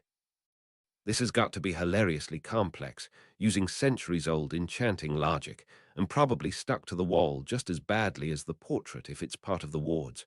And I don't know anything about weaving anyway. Any ideas, Bob? It should be self-repairing, he said, eye flames scanning across the artifact. That's how it rearranges the tree when new children are born. Honestly, if the Blacks weren't dying out, it might have fixed itself with a few more children added in when it needed to rearrange the names to fit them all. So we just get Remus and Tonks to hurry up having kids, and maybe Draco's parents have another heir. Next year, we can finally fix the whole thing. I joked. Happy to watch, Bob replied. He took a long beat before explaining, but if you want to do it faster, you should just be able to power the thing up enough to engage its self-repair. The magic it's using isn't that different from how portraits connect to their originator. There's a bit of soul magic worked in, even. So one of our sulfur charms might do it, I asked. Maybe, Bob allowed. Moody added, don't try the ones that actually damage dark wizards, though. I bet there's some dark magic involved in this. It's the blacks, after all. Bob didn't contradict him, so I stepped way back, aimed my unicorn horn focus, thought about my pride in my friend Tonks, and incanted Libero. The swirl of silver and azure light hit the spot we assumed she and her mother had been burned off of and spread through the threads around the hole like all those visualizations of information moving through circuitry. That did something, Bob explained. Hit it again. I wound up giving the tapestry 3 more of the charms over the next half hour, wearing myself out pretty thoroughly with the amount of magic I was channeling, before the entire thing finally started to glow from the built-up magical energy. The golden thread flickered with the silver of the sulfur I'd put in, and began to subtly rearrange across the whole tapestry to balance out the addition of Ted Tonks and Nymphadora Tonks next to the repaired hole that was now Andromeda Tonks. Sirius' name reappeared with the current year as his date of death, as well as those that had occupied other holes that Wahlberger had created. "That's done it," Bob announced, when the glow began to fade. "The wards are starting to flow properly again. And," Moody added, "we can get the whole Tonks family in here to help now. Good work, Dresden." Orthodoxy, despite being the most obvious place to look for a Horcrux, the glass cabinets in the black drawing room didn't yield one.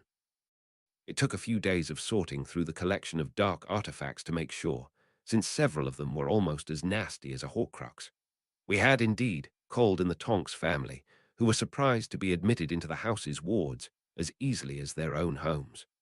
Ted and Andromeda, who were lawyers, were already building their case for Andromeda never having been officially disowned, just blasted off of the wards. Apparently the head of the family at the time had been too weak to stand up to Wahlberger, but also hadn't done anything legally to support her opinions. Sirius had, after all, remained the heir until his death, even though he'd been removed from the tapestry by his mother. Andromeda really didn't want to rejoin the family, but wanted to make sure that her daughter would receive her proper inheritance. The youngest Tonks, who was starting to allow more people to get away with calling her Dora since Remus had coined the pet name, claimed she didn't want anything from the House of Black, but she was enough of a pragmatist to take it if there weren't any strings attached. After all she would do by denying her inheritance was leave more money in the hands of the Malfoys, and all 3 of them were a big help when they used their days off to assist us getting through the house. In particular, Andromeda and Dora, as full members of the wards now, were much safer users of the Black Library. Fully a quarter of the books had done their best to try to kill me and Moody when we'd initially gone in. I hadn't shared the existence of Bob with any of the Tonkses, so was only using his help on days they weren't around. I liked Ted and Andromeda well enough, but didn't trust them that completely, and Dora was still an aura, so needed all the plausible deniability she could get about things her friends did that might not technically be legal. It was bad enough that so many auras were secretly Dumbledore's vigilantes, without giving them unrelated crimes to lie about. By the Tuesday after September's full moon, we'd basically cleaned out all the obvious threats, and were on to the harder task of figuring out all the places in the house that dark artifacts could be hidden away. I felt like I'd never scrubbed the Doxicide fumes fully out of my hair, and was pleased to leave the 4 of them to deal with the place for a day while I taught students how to basically do what I'd been doing all month, and that gave me an idea. I had all my classes meet me on the 7th floor rather than at the normal defense classroom. We get to use the room of requirement, one of the second-year Gryffindors in my first period asked, excitedly. I'd had her on at least one of my substitute days the previous year and had seen her around the common room, but spaced on her name. The hardest thing about teaching was just remembering all the names. "You do," I agreed, holding open the door for the kids to file into the room across from the tapestry of the dancing trolls, and the portraits and suits of armor Dumbledore had moved in to watch the area, once the room was discovered. "You've all covered the common dangers of magical residences already, right?" Inside, I'd done a pretty good job of imagining a house floor plan that wasn't totally similar to the Black residence, but had a lot of the same creepy atmosphere. It was my own personal haunted house. I could tell the 12-year-olds were a little frightened just being in there, so I'd done a good job. I closed the door behind me and regarded the children across the elaborate foyer I'd set up, and explained, for the first part of class, we're going to walk around and discuss what dangerous creatures might be able to infest various parts of an old magical house like this one. For the second part, we're going to see if you can handle certain pests. The room of requirement couldn't really make anything you could imagine. It had a lot of leeway for architecture, but any kind of prop that could be moved around seemed to be a real object the room had in storage. We'd experimented, and if you forcibly ripped or blasted something off of a wall, usually it would almost instantly evaporate. And I definitely couldn't get it to generate animate objects or creatures, at least by using my imagination alone. The trick my grandmother, Professor McGonagall, had figured out late in the previous year was that the room did seem to make it much easier to use conjurations and transfigurations, particularly if they fit the theme of the room, and you were the one in charge of it. For a transfiguration mistress like her, she would be terrifyingly effective if she could get someone to fight her in there, with the speed at which she could create mobile constructs. It was a shame she hadn't known about that feature when she dueled a possessed Professor Lockhart there over a year earlier. For me, who needed a ritual circle and several minutes for even the most basic transfigurations, the room brought me up to basically average for a wand wizard of my skill. But I was a Hogwarts graduate, so that skill wasn't insignificant.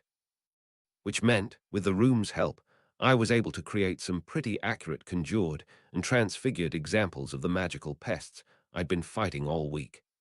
The kids didn't think about the curtains, and there were actual squeals of surprise when my Darksea swarm emerged to chase them around.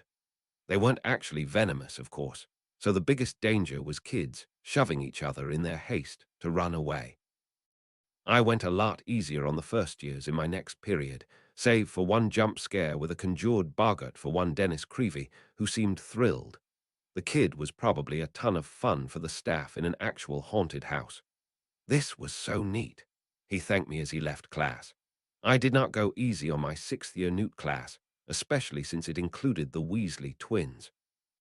I'd enlisted the few members of my seventh-year class that didn't take herbology, which was in the same period, to help me out. We turned the whole place into a running battle against household pests, magical beasts that could conceivably hide in a magical house, and for the piece de resistance, a transformed werewolf modeled on Fenrir Greyback that came bowling out of the basement when they all thought they were safe. Fred and George vowed eventual retribution at being made to shriek in tandem in front of the whole class when it burst out behind them. While I wasn't surprised that the Gryffindors in the class had done well, I was impressed by Cedric Diggory, who was less reckless but no less confident in his abilities. While the hotshots from my own house were pairing off or chasing monsters single-handedly, he was organizing the rest of the class into an effective defensive line against the stronger threats. Maybe I'd write a nice letter home to give his over-enthusiastic father something to crow about to the other parents. I hustled that class out, rather than letting them dawdle to talk on their way to lunch, then hastily paced 3 times up and down the hallway, resetting the room just in time for Mathilda to come striding up the hall, grinning to see me. She'd been in the aforementioned herbology class, and was still a little dirty from messing around with potting soil. Which was why I'd swapped the room over to resemble an extremely classy hotel room with a giant shower, more than large enough for 2. What? I hadn't seen her for nearly a month, and had legitimate control of the room of requirement all day. We wound up with time to have a couple of quick sandwiches I'd had the elves bring up before she had to rush out to her afternoon potions class, and I had to scurry to reset the room before my 4th period showed up. Somehow, Draco Malfoy got there in time to see Mathilda hustling off and just drawled at me, magnets. Since his presumptive girlfriend, Pansy Parkinson, was right behind him, I held off on the return comment I wanted to make. After class, he lagged behind, letting his extensive posse of Slytherins wait for him in the hall as he suggested. I'm guessing from the decor you've been busy at my manor. Moody and Dresden pest control experts, established 1994, I nodded. The item we're looking for hasn't turned up in the obvious locations, so you're getting a pretty thorough cleaning. He sized me up and asked, just you and Moody? I couldn't tell if he was fishing or actually had some way to monitor the wards. While I hadn't wanted to bring it up, I wasn't going to lie about it and lose the kids' trust. Your other aunt and her family have been helping.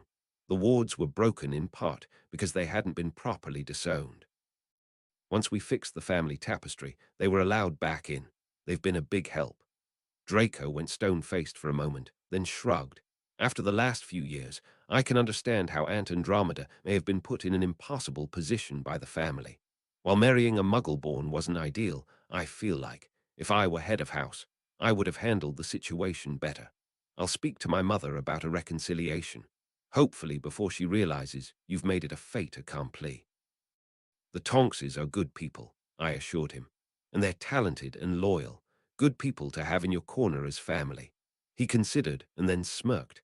I think I can spin it to my father as a net positive that I'm now head of house for a talented set of lawyers and a promising new aura. If I understand it correctly, one that's already used to taking on projects outside of her official chain of command. I just rolled my eyes and told him, yes. You're getting terrifyingly good at politics, Draco. Don't you have another class to get to? No, I have a free period, he drawled, but then aloud. But I see Lovegood peeking in the door, so I assume you do. See you later, Harry. With that, he strolled out of the room like he owned the place. Luna saw me clenching my jaw as she entered and blithely suggested, "It's a good thing that you're teaching Draco Malfoy to be a good person. You'd be giving him dangerous advantages if he was bad." I didn't disagree with her. The last two periods went well, though they were mostly composed of lower years. I didn't know very well other than Luna. I was shuffling the last period out and getting ready to try to meet Mathilda for dinner when the last person I wanted to see strolled through the door. If Draco had walked like he owned the place, Maeve moved like she'd used to own the place, and was still salty about me removing the control she'd had over the room. The she-princess masquerading as Draco's disaffected, slightly older aunt closed the door behind her as she entered. Her white dreadlocks bobbed as she quickly scanned the room for other students, before settling on me with a hard look. She explained, her Irish accent slipping and her fey features becoming more apparent. "You know, this room is technically not part of the school's wards. I'm pretty sure I could kill you here and they wouldn't try to save you. Dumbledore might not even know what happened." I started to roll my eyes at the weird threat from her, but she was starting to draw in power, ice crystals forming on her hands as she rolled up her sleeves. Why don't we find out? Chapter 50, Holy Grail 7, Frost Bites. Chapter text, Frost Bites. My default assumption was that Maeve was messing around. Despite a year and a half of being frenemies, most of our confrontations had been aggressive flirting or confusing trickery. But I guessed that you had to put the fatal in femme fatale eventually. Also, Moody would kill me a second time if I got murdered without putting up a fight, because I assumed I was perfectly safe. So when the sudden burst of razor-sharp shards of ice flew at my face, I already had a shield up and was falling back. 3 barrages of frozen projectiles flew from her hands within a few seconds with the sound of a cracking glacier. Right hand, palm out, pirouette and the right hand again, and a downward sweep with the same right hand, each launching a torrent of frost magic. The last ended on a mocking bow and that smug smirk. My father was a stage magician, so I'd known my whole life to pay attention to the other hand when someone's putting on a performance. I didn't get distracted by the show and dived to the side as she summoned a huge stalagmite of ice from the floor with her left hand to try to stab me in the back. Constant vigilance. "Nice dodge," Maeve observed, silently throwing a slippery coating on the floor in the direction I dodged, forcing me to abort my momentum. She really had been holding back when she dueled Mathilda the previous winter. "Training with your godmother. A Keo staff," I managed, summoning my focus into my hand from where it had been propped against the wall, my dimly lit dark-walled old foyer already starting to get smashed up from her attacks. I was able to grab the staff out of the air and duck as she sent another blast of cutting ice just behind it. "We talking or fighting? Stupefy." "You should be able to do both, Harry," she taunted, negligently dodging my stunner and sending a flock of illusory crows at me to cover more ice knives, which I could hear beneath the cawing. I fell back through a door into the next room of the manor set, letting it all slam into the door as I shoved it closed. The slab of dark oak began to crack from the impacts and the cold, and I assumed it would evaporate into the room's ectoplasm as soon as chunks began to separate. so I kept moving. "I know we're not exactly friends," I shouted as I began a cat and mouse game of moving through the labyrinthine chambers I'd set up in the haunted house. I was hoping that my foreknowledge of the space would give me an advantage, and that her fey attunement to it wouldn't just tell her the map. Unfortunately, the dark and tight rooms and corridors wouldn't leave me a ton of room to maneuver in a straight-up spell battle. But this seems like overkill. "I offered you friendship," she said, sounding like she was a couple of rooms behind. "Or at least an alliance. You've done nothing but throw my overtures in my face. Our initial plans counted on your willing assistance. But even accounting for your recalcitrance, I've decided that you're a liability." "You've decided. Guess you didn't clear it with the rest of the Winter Court that you were going to murder me." This was a fight I wasn't sure I could win using my usual tactics. She might actually have me beaten on energy throughput. I had only a limited amount of iron on me, and she was much smaller and faster of a target than I was in the confined space. Also, I didn't really want to kill her. If nothing else, I wasn't as confident I could get away with it, and the Ministry would certainly throw me in Azkaban for killing someone they believed to be a Malfoy. So it was time to expand my skill set a bit. "I have the local authority." She was starting to get mad. If nothing else, for all her age and power, Maeve had the emotional control of the spoiled hormonal teen she pretended to be. "Not your godmother, not the other nobles. I am a queen." Her voice was echoing oddly, as if she was moving extremely fast from room to room trying to find me. She didn't seem to have an intuitive sense of the floor plan, at least, and it was a good thing that I'd made a haunted house where every room connected to at least two others rather than rooms I could get trapped in because they just exited onto a central hallway. But not the queen, right? I needled her, between bouts of magical setup. "How is your mom? I haven't met her yet, I don't think." I wasn't actually going to say the name of the Queen of Air and Darkness. With my luck, she'd show up and be on her daughter's side. "Still locked behind your pitiful veil," she revealed. It was always hard to tell what she meant to reveal, but I was guessing the madder she got, the more she'd let slip. Perhaps she'll have a cross word for me that we had to go with a more pliable alternate in the plans. But what do you mortals say? Better to ask forgiveness than permission, I believe. I remain baffled that she has taken your godmother's side in your continued existence as it is. If I'd had my way, you'd have died the first time you were rude to me. Think of it as your high school education, Maeve," I insisted, still on the move as her long speech seemed to be wending closer to me. "It's about socialization as much as book learning. You'll be a more rounded person if you're used to not everyone being nice to you. It's all part of forming adult relationships. I will not take life advice from an actual child," she yelled, finally bursting into the room I'd chosen for my stand. It was modeled on the drawing room at the Black Manor, with lots of furniture and cabinets full of various props. Unlike the actual grim old place house, they weren't terrifyingly dark, but were just miscellaneous bric-a-brac from the room of requirement storage. Not even valuable stuff, since McGonagall had followed through on selling off a lot of the lost items to fund the school budget. "There you are. Here I am." I agreed, standing behind a sturdy old couch that looked like it was from some professor's office from the 1700s. "Incendio." I used my blasting rod to lob a jet of fire her way. A simple wave of her hand erected a shield that was more icy wind than force field, blowing the fire away from her as much as it blocked it. It was my first good look at her since this began, and her descent into her fey-mien had completed. She was taller than any other girl in the school, probably clipping 6 feet, and impossibly slender, like she was made more of bone and wooden branches than flesh. Pointed ears extended obviously through her mop of dreadlocks, which practically floated on a wintry breeze and flickered with cool colors through their base white like moonlight on a frozen lake. And despite the look of madness and rage on her face, she was still impossibly beautiful. She was pretty much a manga-style illustration of a pretty girl, but many a guy has become obsessed with cartoon characters. The alienness of her features almost made it easier to become attracted. No flaws on her, no imperfections. The battering aura of lust and fear didn't hurt her case. People that dealt with the winter she in full regalia probably picked up some really weird fetishes. "Die," she hissed, almost beyond rational thought, putting both hands forward to emit a howling blizzard of frost across the room.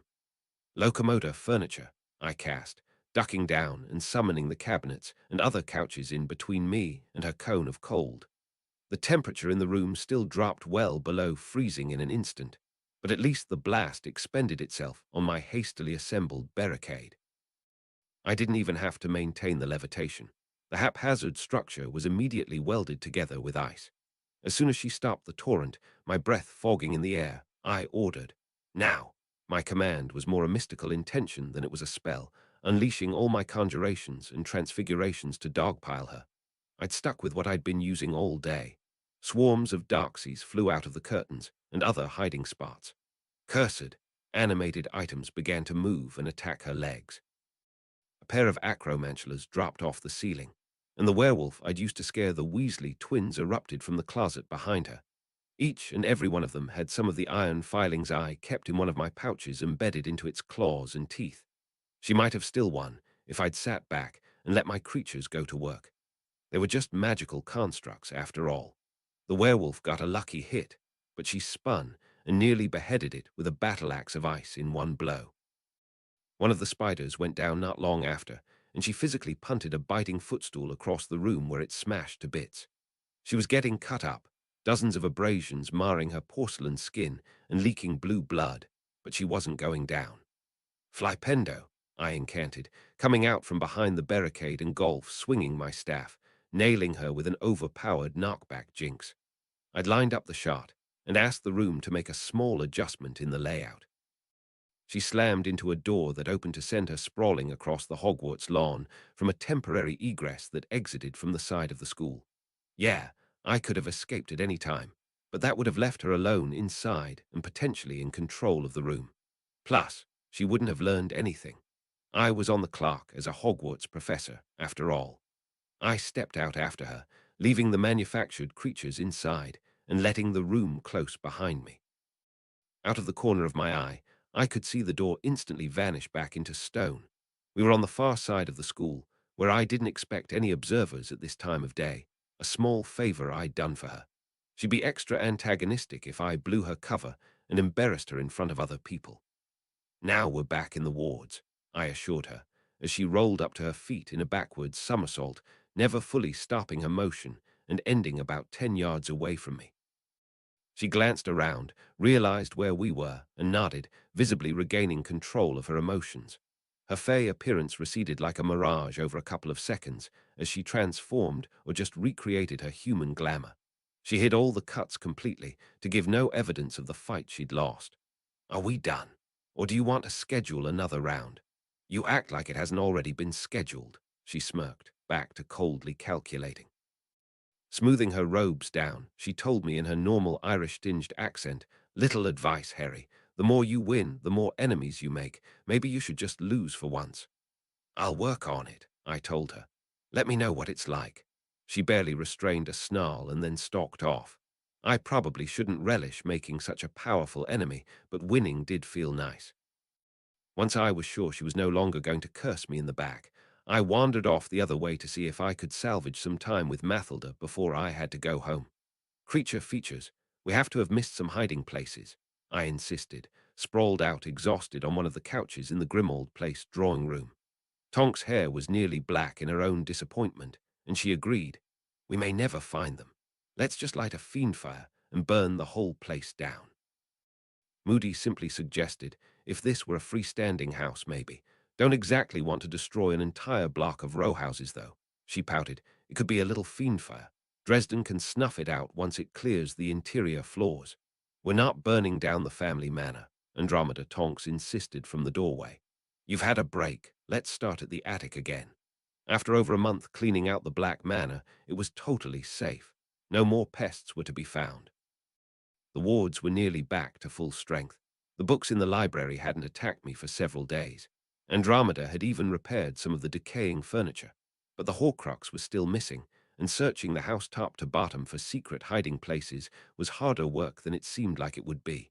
Going up and down the stairs alone was a workout. "Maybe you already got whatever you were looking for," Ted Tonks offered, from behind his wife, trying to raise everyone's spirits. We had destroyed quite a few cursed items.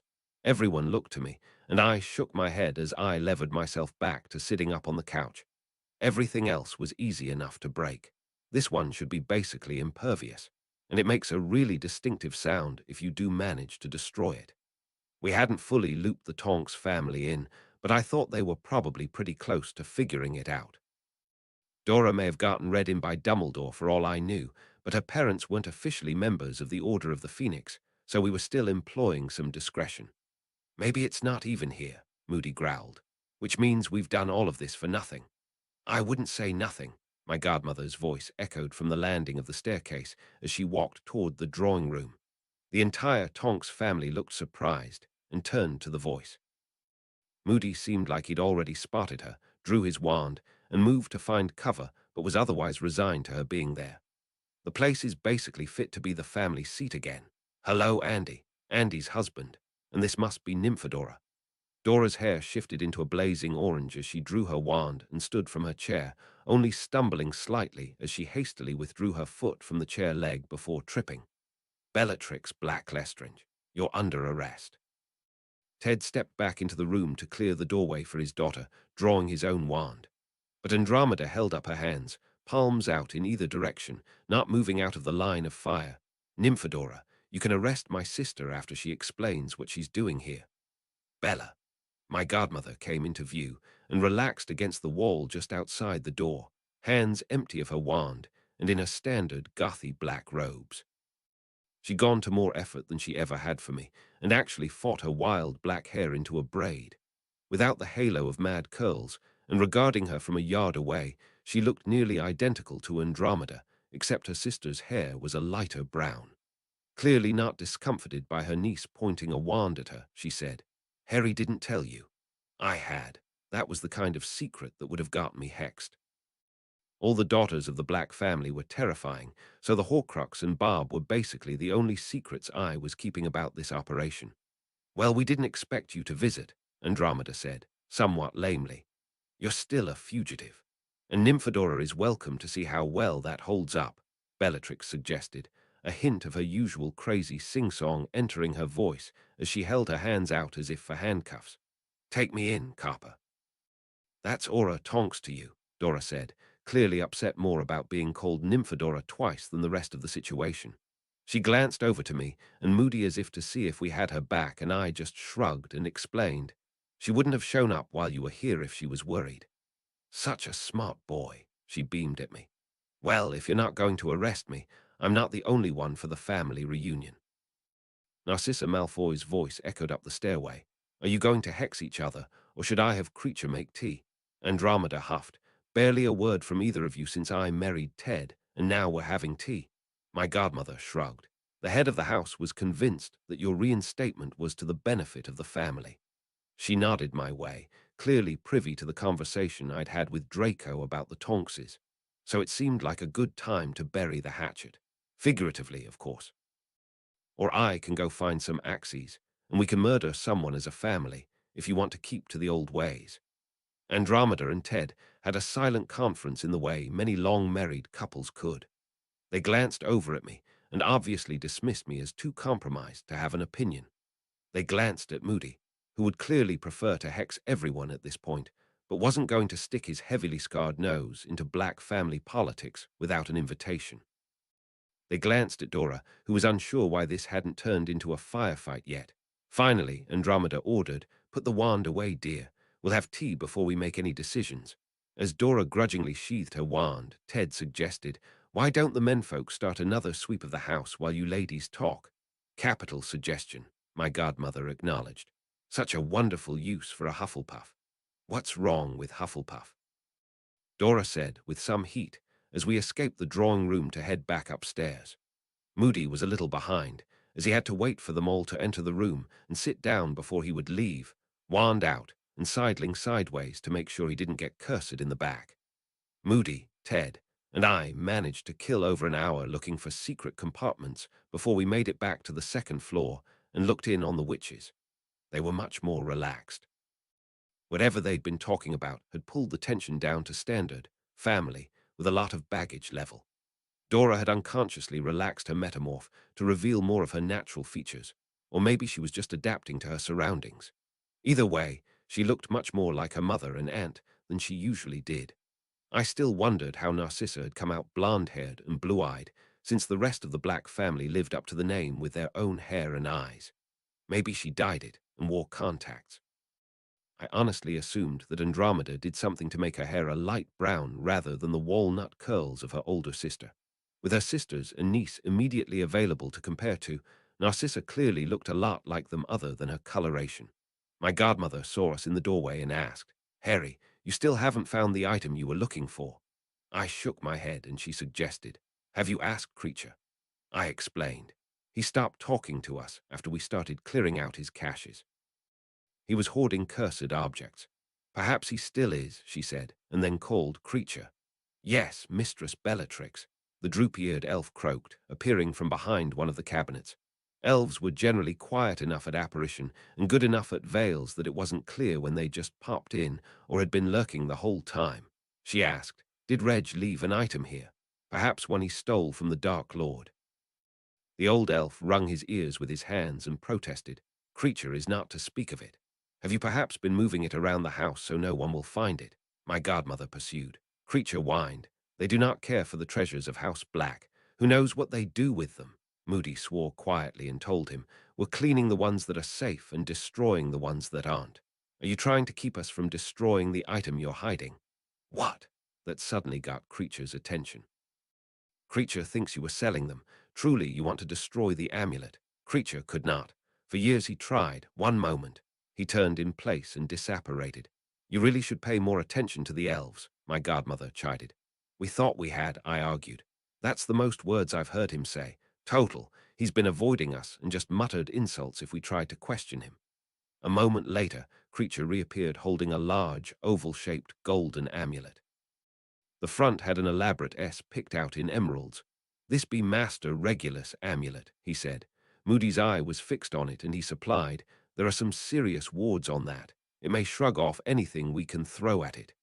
"If all else fails, there's FiendFyre," I suggested, but I had my unicorn horn focus drawn. "That has to be it. Feels a lot like the others." It was just my luck that I'd probably been in close proximity to more of Voldemort's Horcruxes than anyone else but their creator. The corrupt magic was palpable, even in the dark-aspected wards of the Black Manor. But it looks like it's a locket. Maybe we need to figure out how to get it open. Creature, let's move it down to the dueling room for safety while we test it. The elf was about to comply when the locket, likely possessed of a Voldemort consciousness of its own, proved that it had been listening. Rather than wait to see if we could force it open, it suddenly flipped open of its own accord from where it dangled from Creature's hands. Two dark eyes stared from the glass within and met mine, too quickly for me to avert them. Even after years of not meeting people's eyes for fear of legilimency, I wasn't exactly prepared to get mind-read by a necklace. The eyes flared red, and then things got weird. "Harry, my Harry," the woman, the apparition said, standing in the room, tethered to the locket, slightly translucent. "And Bella, my best friend," she said, turning her attention to my godmother. She was even taller than Maeve's maximum height, with eyes and hair so dark that, without Andromeda and Narcissa nearby for comparison, you could assume that she was Bellatrix's sister. But her features were sharp, and I could see both elements of my grandmother and myself in them. Everyone in the room but Ted and Dora clearly recognized her. She'd obviously been over at the Black House's time and again, and Moody would recognize his friend Minerva's wayward daughter. I'd never seen her before except for a few photos, but I could still recognize my mother, Margaret McGregor. "How?" I asked, already forgetting about the eyes in the locket. "You never told him how I died," she chided my godmother before turning to look back at me. "I didn't die from bearing you, Harry. It wasn't your fault. The Dark Lord. It was his entropy curse that killed me. There was nowhere I could go to escape." Bellatrix nodded, as entranced as I was, admitting, "That's when I fully turned, to see him dispose of you like that, just for leaving the task he'd assigned you." The apparition nodded, explaining, "He used my death to make this Horcrux. I can see that you know what it is. But I beat him. My spirit followed the ritual back. I'm in here too. I've been here ever since. I'm so happy you finally found it. I need your help." I was having trouble thinking. I'd given Hermione the resurrection stone precisely because I knew how tempted I'd be to summon up my mother's apparition. And here she was. I had so much to ask her, so much I'd missed. To my left, I heard my godmother's voice, clearly just as affected. Maggie, Maggie, I'm sorry. I did my best, but without you, Bella, it's okay, she assured her best friend. I need both of your help. He's in here too. I'm not strong enough by myself to defeat him, but with your help we can force him out. Just take my hands. The rest of the room seemed to have faded away. Just take her hand, accomplish my goal, and get my mother back. Bellatrix was reaching forward. I realized I was too, hand still holding my unicorn horn focus.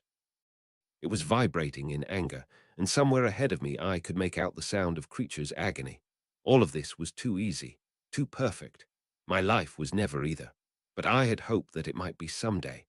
I had hoped that, if there was an afterlife, I'd one day meet my mother for real. I had hoped that I'd dispose of the last fragment of Tom Riddle, whose voice it had been coming out of my mother's mouth.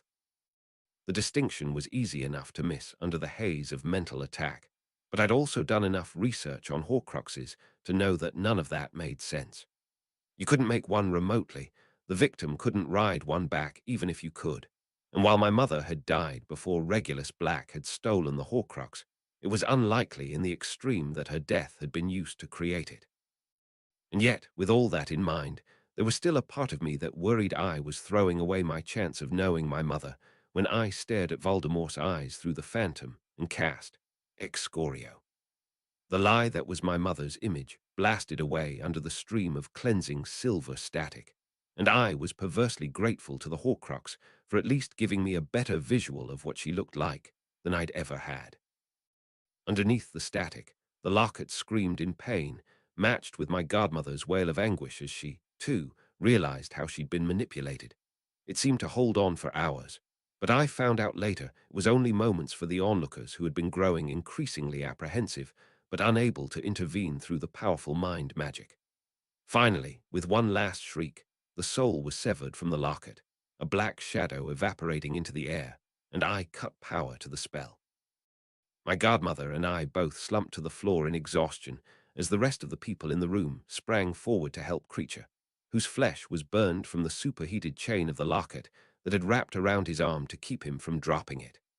I hope the last ones are easier than that, I told my godmother, and she nodded, eyes full of grim vengeance against the man who dealt her so much pain. If she hadn't already murdered him, she probably would have gone off to do it again.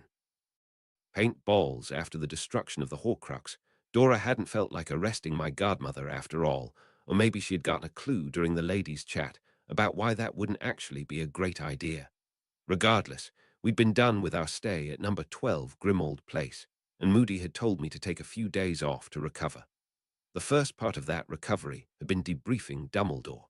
My grandmother sat in on the meeting and cried the tears I wasn't able to.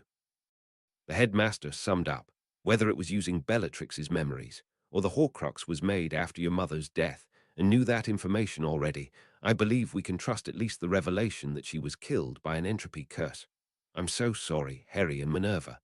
McGonagall sniffled. That monster has so much to answer for. I nodded, but said, I don't think we have much to go on, other than tracking the golden cup that my godmother mentioned. Perhaps witnessing the horror of these items will spur Bellatrix to search for it in her vault, he suggested. If she continues to delay, we may have to look into other avenues. I have also begun to consider whether he learned to do this while he was still a student. Myrtle's death seems out of character, even for Tom. But if she was used to make his first Horcrux, none of the ones you've encountered so far would likely have been in his possession that early. No chance he would have confided in anyone as a kid, right? I asked. Voldemort never struck me as particularly trusting. Maybe he kept a diary or journal or something with his research notes. The headmaster considered and said, he may not have confided in anyone, but it's possible there was at least one adult that he might have gone to for help with the theory. I shall attempt to contact him, but in the meantime, we have a tournament to prepare for. Hopefully, I shall be able to find time after that settles down. Get some sleep, Hoss, my grandmother said, drying her eyes. We'll see you when you're here for your classes next Thursday. Somehow, I made it. The nightmares weren't the worst I'd ever had, but I was really regretting the absence of my girlfriend in the bed and hoping that Maeve wouldn't attempt to ruin another chance to see her. My class load, at least, wasn't particularly fraught. Ravenclaws and Slytherins, mostly from the lower years in the morning, and lower year Gryffindors and Hufflepuffs in the afternoon. My fun activity for the day was paintball. I'd managed to scrounge up a basic set of the relatively new technology and used duplication charms to make enough for the class. Compared to real firearms, they had few moving parts and reasonable tolerances for distortions on the molecular level, so they only misfired occasionally in the high magic environment that was Hogwarts. And they had an interesting feature going for them. They were fast. These balls aren't supersonic like a bullet. I showed the paint-filled rubber ball to the class, giving a variation on the same speech each period. But most spells are significantly slower, especially when you have to shout the incantation and perform the wand motion. With one of these, you'll be dealing with a projectile that's about equivalent to a wizard who can cast silently throwing a really fast spell. And I want you all to dodge. Needless to say, most of my students were leaving the classes covered in paint.